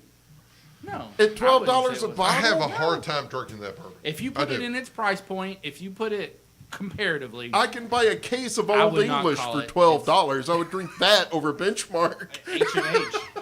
H&H's That 90. explains a lot about Root. He drinks furniture polish on a regular basis. This is some great old English. Ain't a shame. Ain't a shame. All right. So The Caleb, 2009 batch over here. That's, this is a Fuck that. walnut This finish. is the April. This is the April batch. All right. So Caleb, what's your second So- best ever? second best, I mentioned it earlier, would be the Four Roses 100th anniversary for their distillery building. Same single barrel recipe they do normally. But I believe it was 17 years, maybe 18. I might be mistaken on that. But it was just an amazing overall bourbon. I mean, you just could not. It was super smooth, went down easy. It was just the Complex. yeah, Yeah. it was. If you've had single barrel Four Roses, it's their OBSV recipe, which if you I either don't like haven't worked acronyms. there or What's the don't know acronym what there? any of that means, OBSV. OBSV. Hours, but Nope. No, Oscar. Nope. Oscar Bravo, Mayer. Victor, Nope. something. So Oh, they, no, if you Oscar don't know anything Bravo about Four Sierra. Roses, we'll throw this out there real quick. I'll go off on a tangent. They make 10 recipes of bourbon. They make 10 different versions. From how many mash bills? So 2 mash bills, and they have Oh, that's adorable. 5 yeast strains. That makes 10 recipes. So you have OB is 1 mash bill, and OE. What does OB stand for? It doesn't stand for anything. It's It just should. a code. No, It it's just should. a code. It should. It's just a coded letter for that recipe. That's all it means. It's a secret code, like Area 51. No, If there's an acronym, it should stand It's for not. something. It's not an acronym. That's the thing. It doesn't stand for anything. OB? It's the coded letters for that mash bill. It's not smart. No. Well, It's- technically, I It's believe Area 51 O, shit, man. Come on. O actually stands for Old Prentice, which was the distillery name. So it does stand for So something. the O does stand for something. I and think B Caleb's B making doesn't. shit is up the now. mash bill B. Kind of like mash 2 or mash 3 or whatever you want to call it. So what's mash? Uh. What's mash A? They don't have a mash A. Then it doesn't stand for anything. They don't it have a- stands for nothing. They don't have a C or a D, but they have an E. That doesn't make one of those- sense. It doesn't matter. It doesn't matter if it makes sense. It's how it is. So they make their rules. yeah. So 2 mash bills, 5 yeast strains make 10 different recipes. That's Yellow Label, or what was called Yellow Label, standard Four Roses, all 10 recipes. You know what? I listened to the podcast we just released. Which one? The first one. Oh, yeah. That's not yes, really a yes. good. good episode. subject. So that It's makes not this good. one the next one. 26, yeah. Gotcha. And I said I did not enjoy Four Roses bourbon in that podcast. 'Cause you're And- wrong, And but since that's- then, I have evolved, and I've tried it. In I the have- 2 Which weeks? one? Yeah, No, honestly, it's the yellow label. Okay. it's good The stuff. yellow label to me is $18 a fifth. I think Basic it's bourbon, Really, good it's really stuff. good bourbon. I had no problem with that I because can't argue. Yeah. that's good honestly, stuff. if you're fair with your palate, it evolves. You know as what you that? learn. That's true. You know what that That's means, true. though, right? What You now like Orange Label. I do. I can't think- argue well, there. I well, mean, it's this decent. week. All We'll right. see what happens next But week. my thing Because is, Four We gotta see where we're Roses, gonna source it from. Yellow Label. is do you like it or would you prefer it? Right? Well, that's If somebody's that's bringing different. it to the table, I'm like, Yeah. yeah, I'm a big fan. Right? But that was me doing the Pistol guns up pistol there. fingers. Yeah. Right. Yeah. That doesn't really. Get yours out and I'll get mine. I No, could. no. I could do that right now. I got it right here. I felt like I'm in the corner and I'm gonna get shot. What do you got in the truck? I got a G21 here in the back. Mine's the Shield. Okay, yeah. We're good. We're good. Caleb, Bring out Smith and Wesson. Springfield, 3.3 45. Oh, there you go. Yeah, good. and one. I have. You know why he has a 45? He has a German Because Shepherd. I'm a man. No, because they don't make a. Because they don't make a 46. And from my understanding, people carry 45 because 45 doesn't just kill you; it kills your soul. It's because fuck you and fuck the guy behind you. I have a baseball bat. Yeah. So, are we going like what's that TV show where he I'm has going the barbed local wire slugger. around it? Oh yeah. Well, is that Walking a Dead. wrestling thing? Walking Yeah. Dead. No, I figure if someone my size comes out on the front porch with a baseball bat and German Shepherd, if they have more than that, bring it on. And if somebody comes into my house, I'm gonna start their face with one of my guns. I don't. Yeah, care. yeah. I don't care. If I had a serious need to come into James's house, all I would need is a bag of beef jerky and a slingshot because the jerky's going to handle The slingshot's pretty for the well. dog. No. The beef jerky's for the dog. I just throw a couple of pieces out there and she's happy. Now wait a minute, I like gotta beef deal with jerky him. too. I do. I love beef jerky. I love me some beef jerky. So leave the slingshot at home. Leave the slingshot. I just sprinkle some with beef the jerky. dog going. Have you tried this? Have you tried this? This seems wonderful. Have you tried? He got Help the yourself teriyaki anything. kind this time. Dip it in Oh some my peanut butter. God! It's red chili pepper. Jesus. All right, so All right, so man. second best, Four Roses, single barrel, 100th anniversary all right, when their distillery turned 100 years old. and your second Second worst. I would have to say, again, this was on a first tasting, not a second or third tasting, but first tasting American Barrels. What's that? So it's a company out of South Carolina. We're done. Yeah, We're done. You're done. South Carolina. Right. Wow. Yeah, you're out. I get it. When you're in the weak South, So again, if you're in the Mississippi, we'll listen to you. If you're in the one of the Carolinas, fuck you. We don't listen to you. here's the thing. Again, as I said earlier, marketing gets me every time. Love the pretty bottles. They make a bottle. It looks like a shotgun shell. It's got a brass bottom. I've seen that. Now that you said that, I know what you're talking about. I haven't had fluted it. sides all the way up the top. On top of that, they throw in the Gadsden Do flag. not make that gesture Oh, the again. Gadsden Right, flag. yeah. Do not make that gesture again. They throw in Because the Gadsden flag. because Right. Murphy's over there getting excited. They Murphy throw- got excited all of a sudden. He handed you something. He goes, do it with this. Do it with this. Anybody want to finish that? No, go ahead. So they throw the rattlesnake wrapped around the bottle going up. Gadsden flag, don't tread on me kind of deal. Beautiful bottle. That's is. the only It reason I is. bought it. I was like, hey, I've heard a lot about them, but we'll buy a bottle, see what it's like. First tasting, probably second worst bourbon I've ever had in my entire life. It's one of those at least two, air quotes, sorry, at least 2 years old. And when I saw that, I was like, this is probably a waste of $20, but we'll see. And first tasting, it was a waste of $20. But you got a cool bottle. Right. Badass bottle. Love it. Second, third tasting, I've actually been a little bit surprised by it. Again, it's probably more as your palate changes. Right. As you grow up, right? Hit puberty and all Right. those fun things. Oh, when you're not looking at the bottle. Right. Yeah, you're not looking at the bottle anymore. You've bought it. It's yours. So not worried about that kind of stuff. But second and third go around, it's been a little bit better.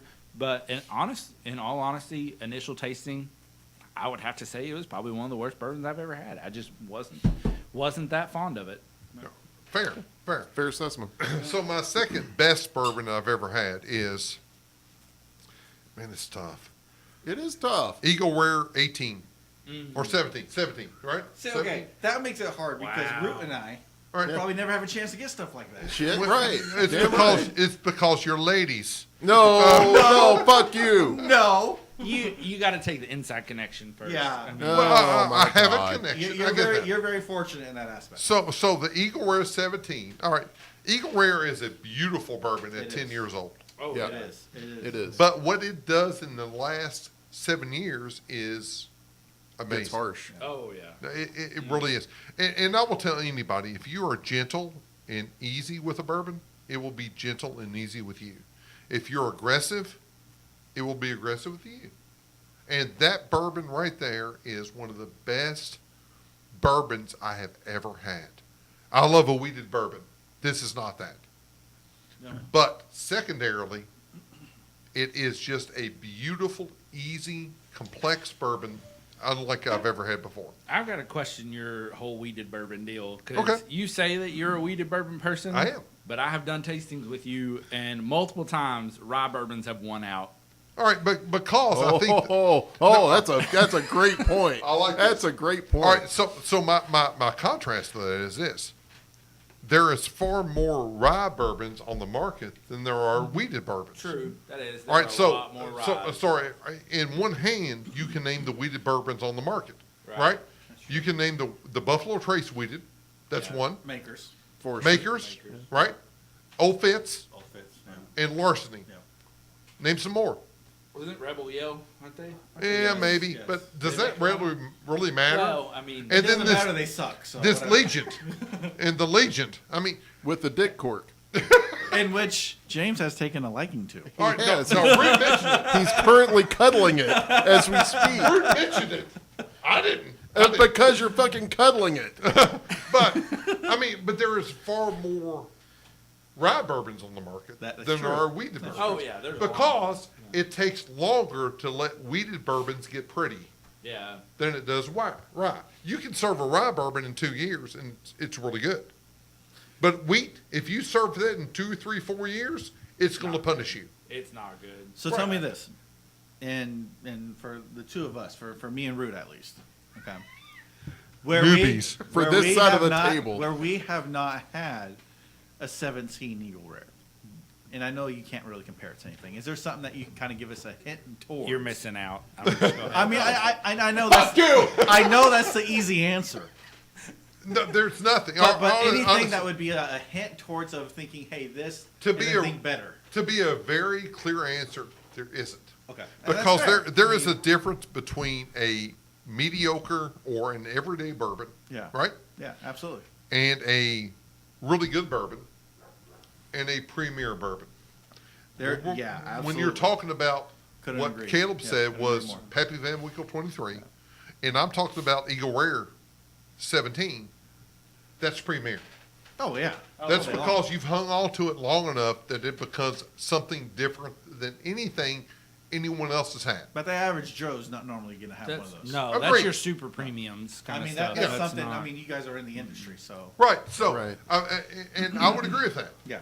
Now my worst bourbon, my second worst bourbon, number 2. No. is a very old Barton, Which one? which is from the 100 proof. Okay.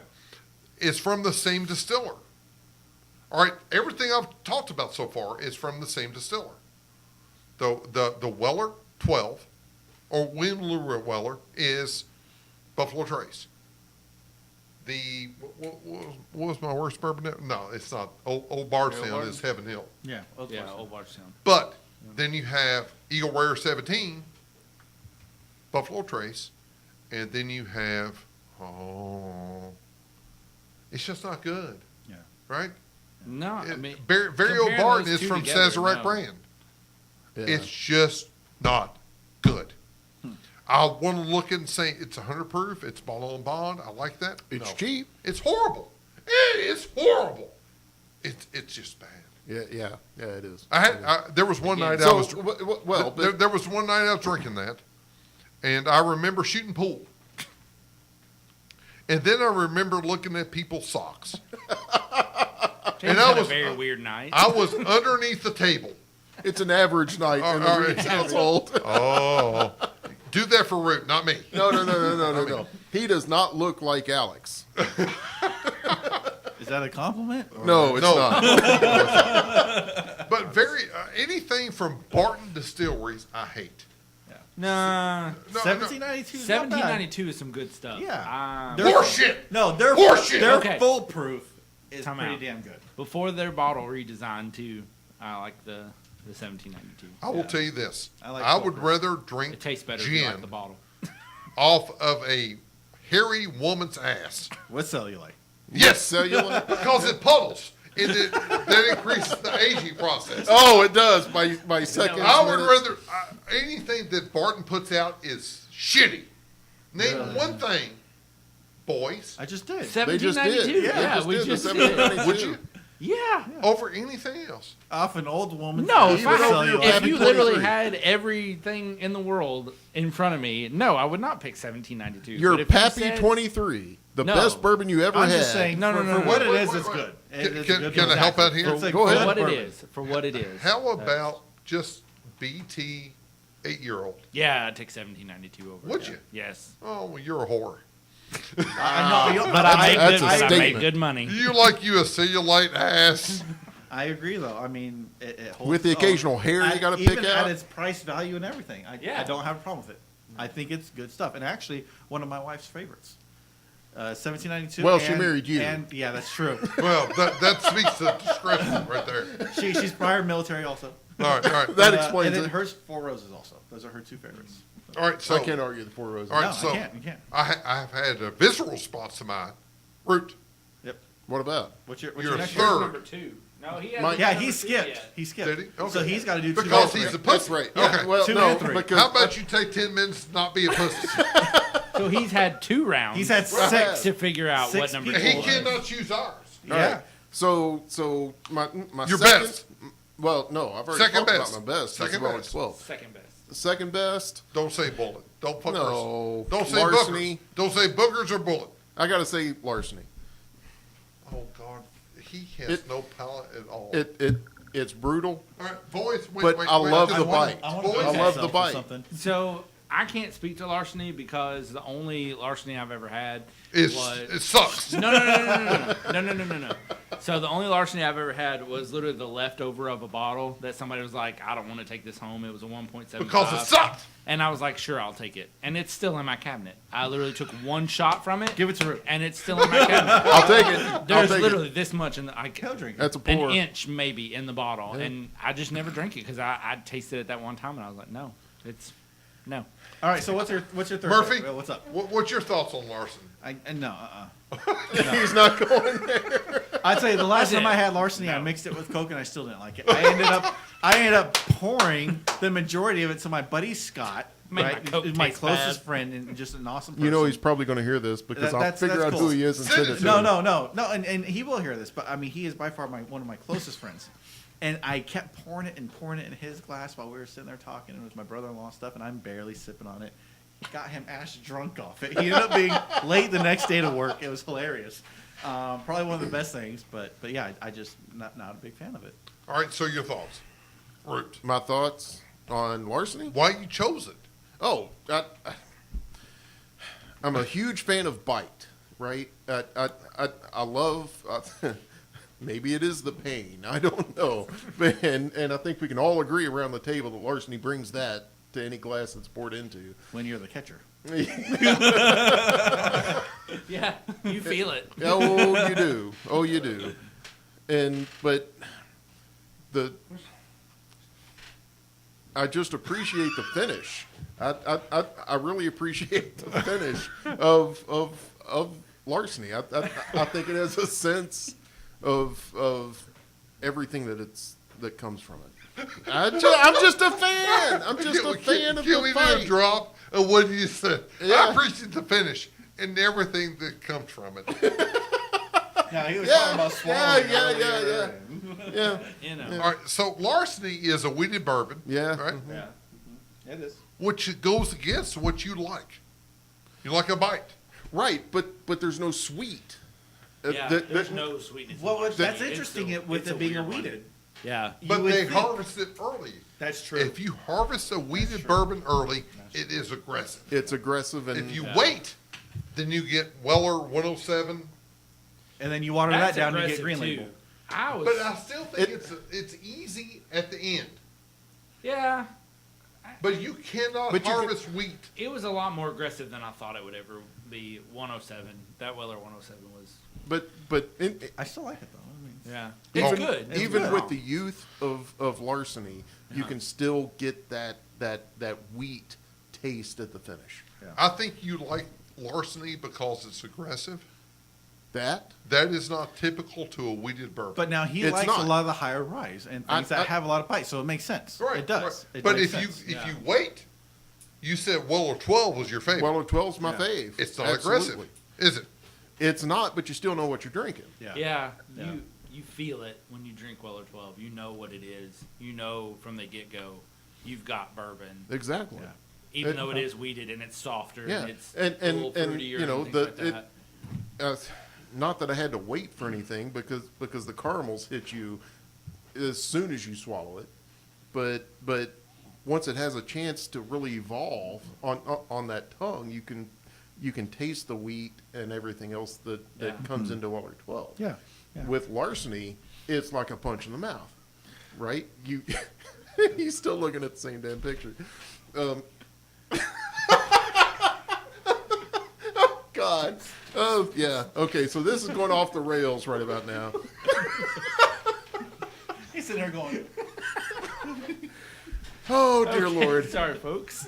Listeners, I am so glad you cannot see what's going on around the table right about now. squirrel? Yeah. There's all kinds of livestock right now. I am trying to get laid. I am trying to get laid. You ain't getting laid with You Caleb three and fuckers I. are married. I am trying to I'll get shoot laid. You and the squid can talk about it later, Someone's- and I'm closer to my weapon than you are, so fuck you. Someone's getting shot. I have a squirter band. I'm I have a Mexican. squirter band. I'm Mexican. I'll cut somebody. So he pulls out the blade. There he goes.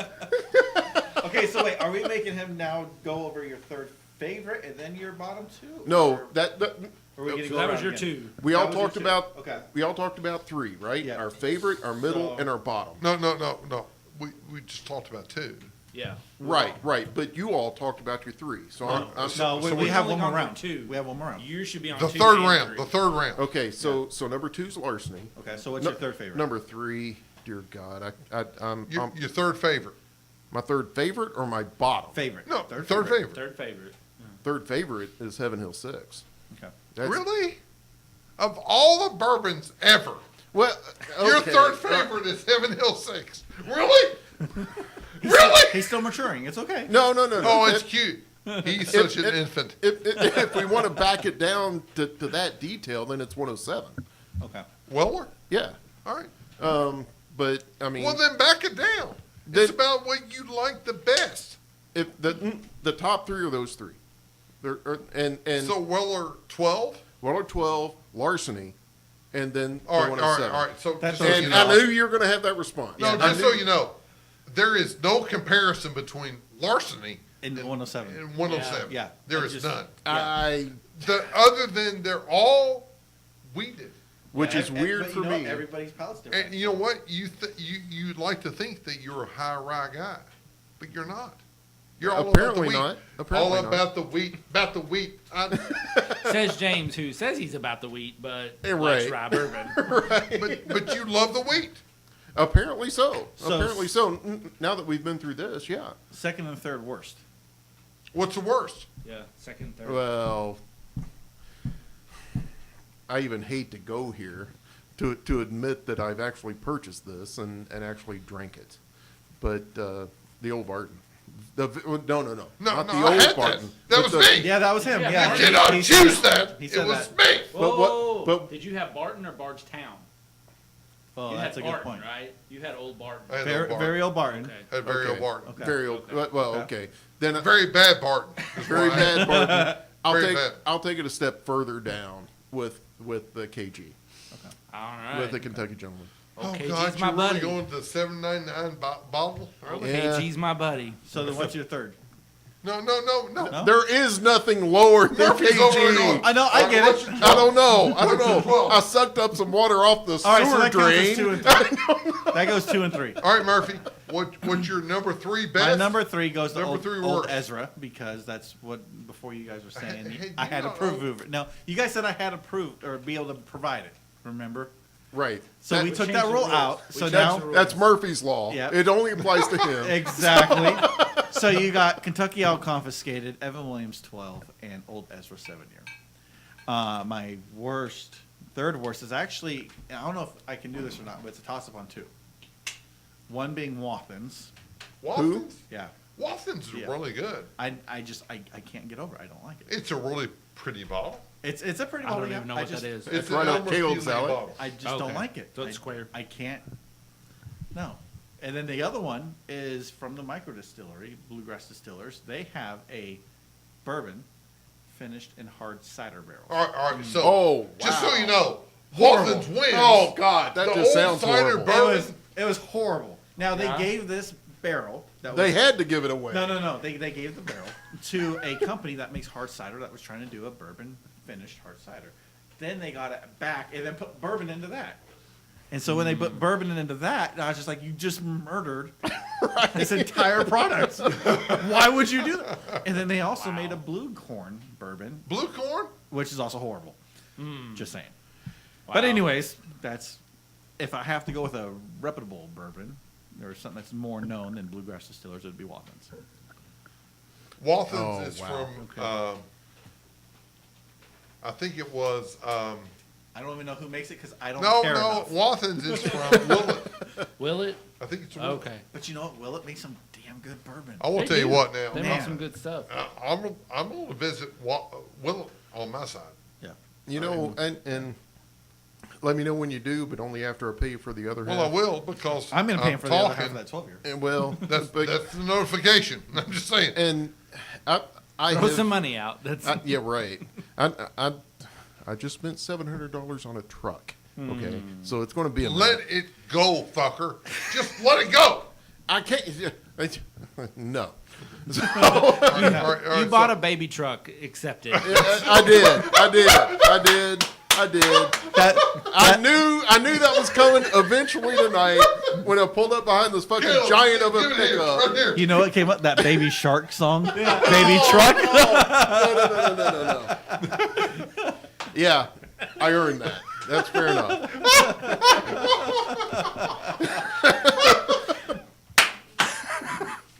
But to be fair, I had an S10 as my first vehicle. See, there you go. Again, When that he was was 2 years ago. When he was But- 17. Last week.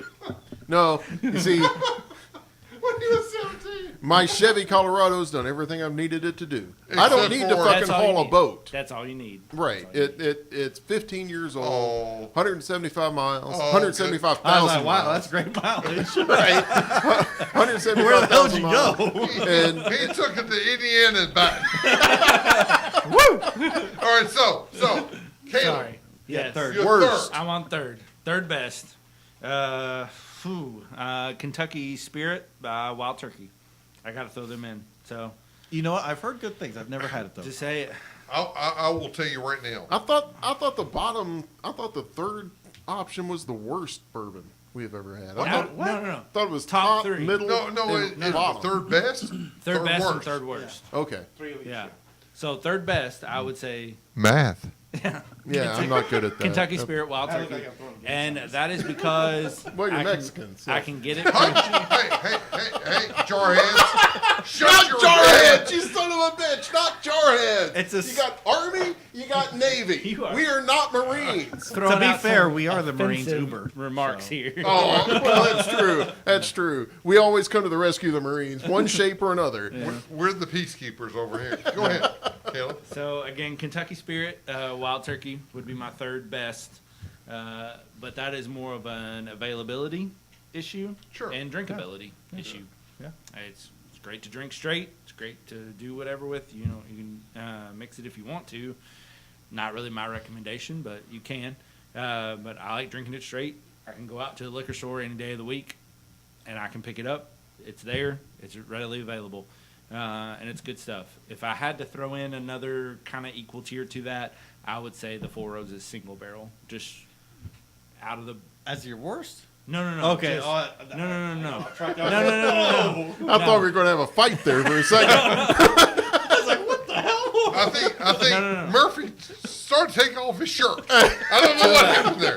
There was a shirt removed. To a We're close going third. full pro I would say a close wrestling. third. All right, cool. Close We're on the third same would page. be the Four Roses single barrel. Third best. Okay. But again, that it's more of an availability thing because a lot of bourbons are really hard to get right now. And Right. you know, you're talking about Weller 12. You love Weller 12. You can't find that anywhere. You go out to a store, you Correct. can't walk in and buy that. Right. I can walk in and buy a single barrel any day of the week, and on a good day, I can buy it on sale for $24. But you know what throws a wrench into that is when you can find them that are a store pick.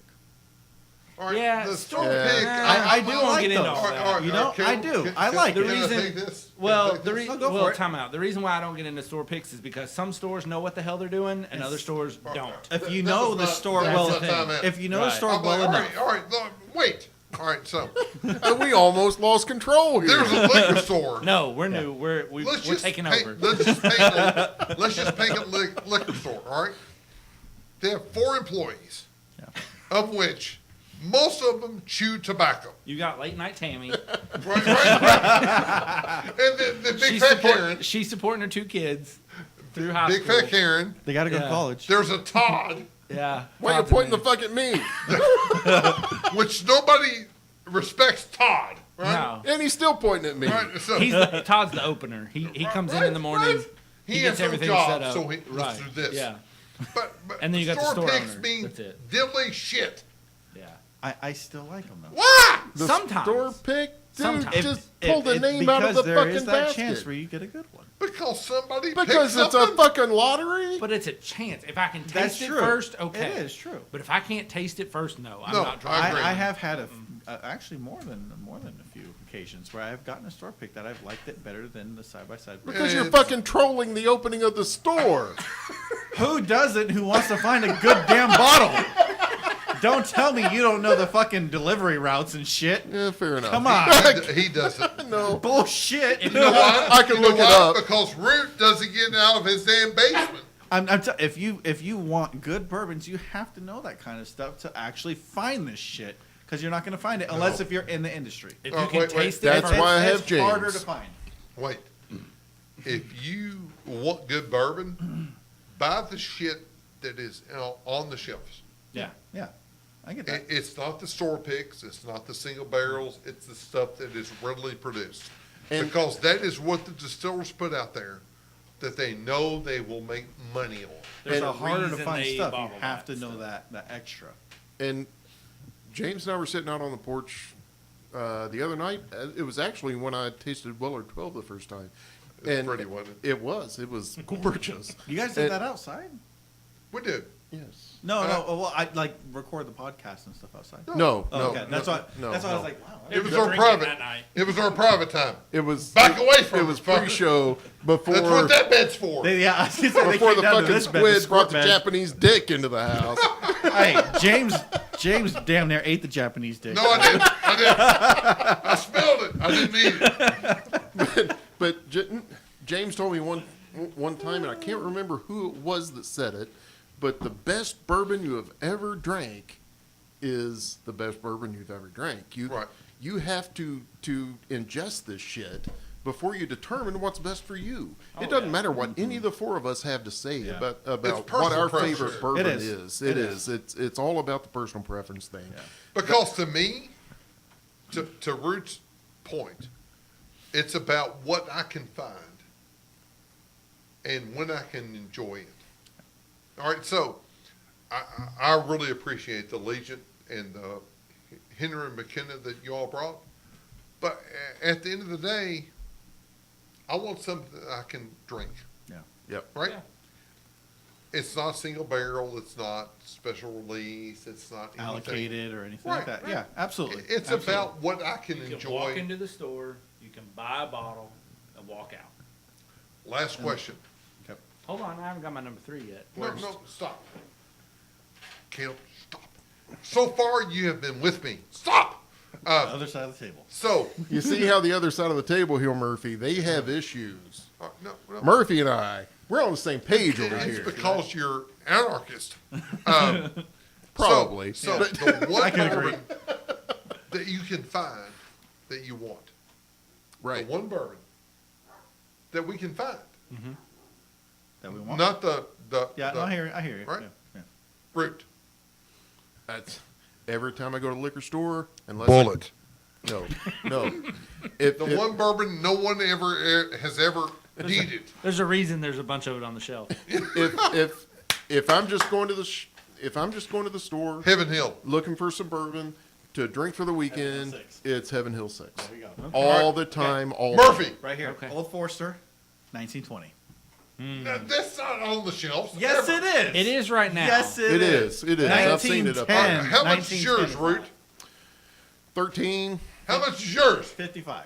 Exactly. It doesn't matter. Exactly. Hey, if you can afford it and find it, why not? No.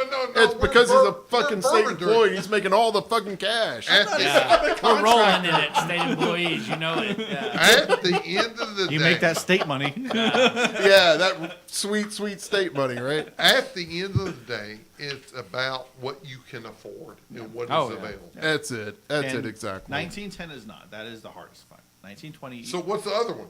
if I'm off 1920, Because, all right, Root, stay with me. So Murphy has been a friend of ours for a while. A right? bit, yeah. thank you. And his bar bourbon at his house is Buffalo Trace. Yeah. Agreed? Yep. That's my average every day is about $25, $30. $25 to $30 bottle. And we're like, that's our good stuff. Pretty much. Right? That's our really good stuff. Yeah. So Murphy is not like us. No. That's no. why y'all we are drink friends with me. Stonehammer. We drink Well- Stonehammer. We drank Stonehammer once. I think this is why they're friends with me because Right, they want yeah. me to bring. You bring the good stuff. He did bring us his own knob juice, so there's that. that came out of my pocket.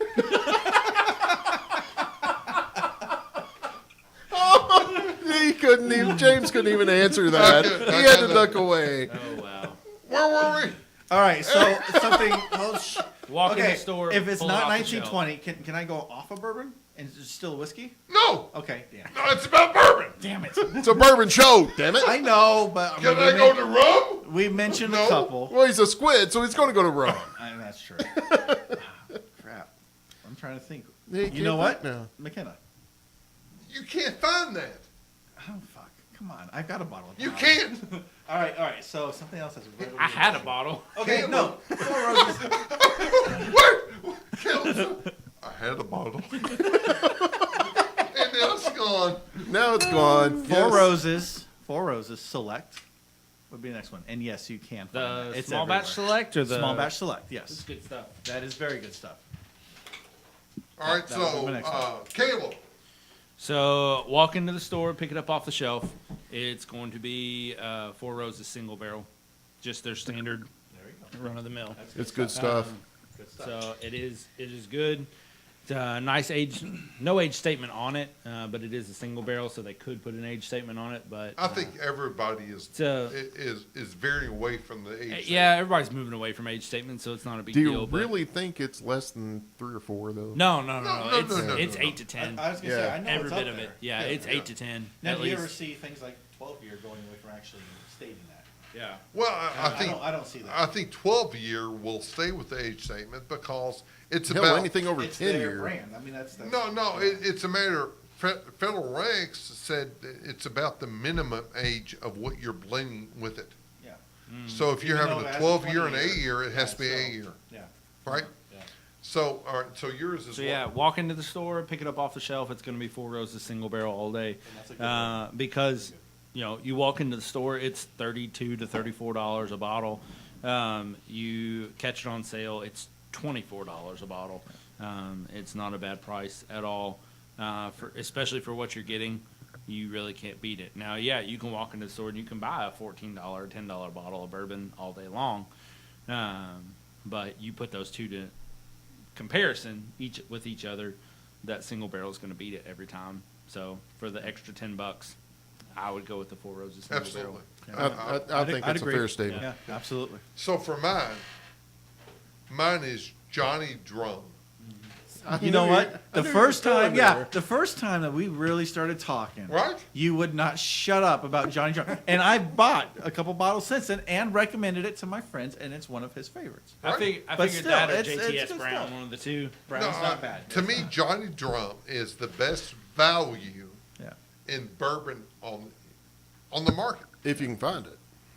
Oh, you can find it. I'm sorry, I that's can't not find hard- it that's around not here. hard It's to called find. Kroger, fucker. It's called Kroger. If you go to Kroger, they will have it. Every time I've been there, yeah. Seriously. Yes. It's there, yeah. All right. Well, it's like $24, $25 And bottle, it used to something be like that. 15 years. Yeah.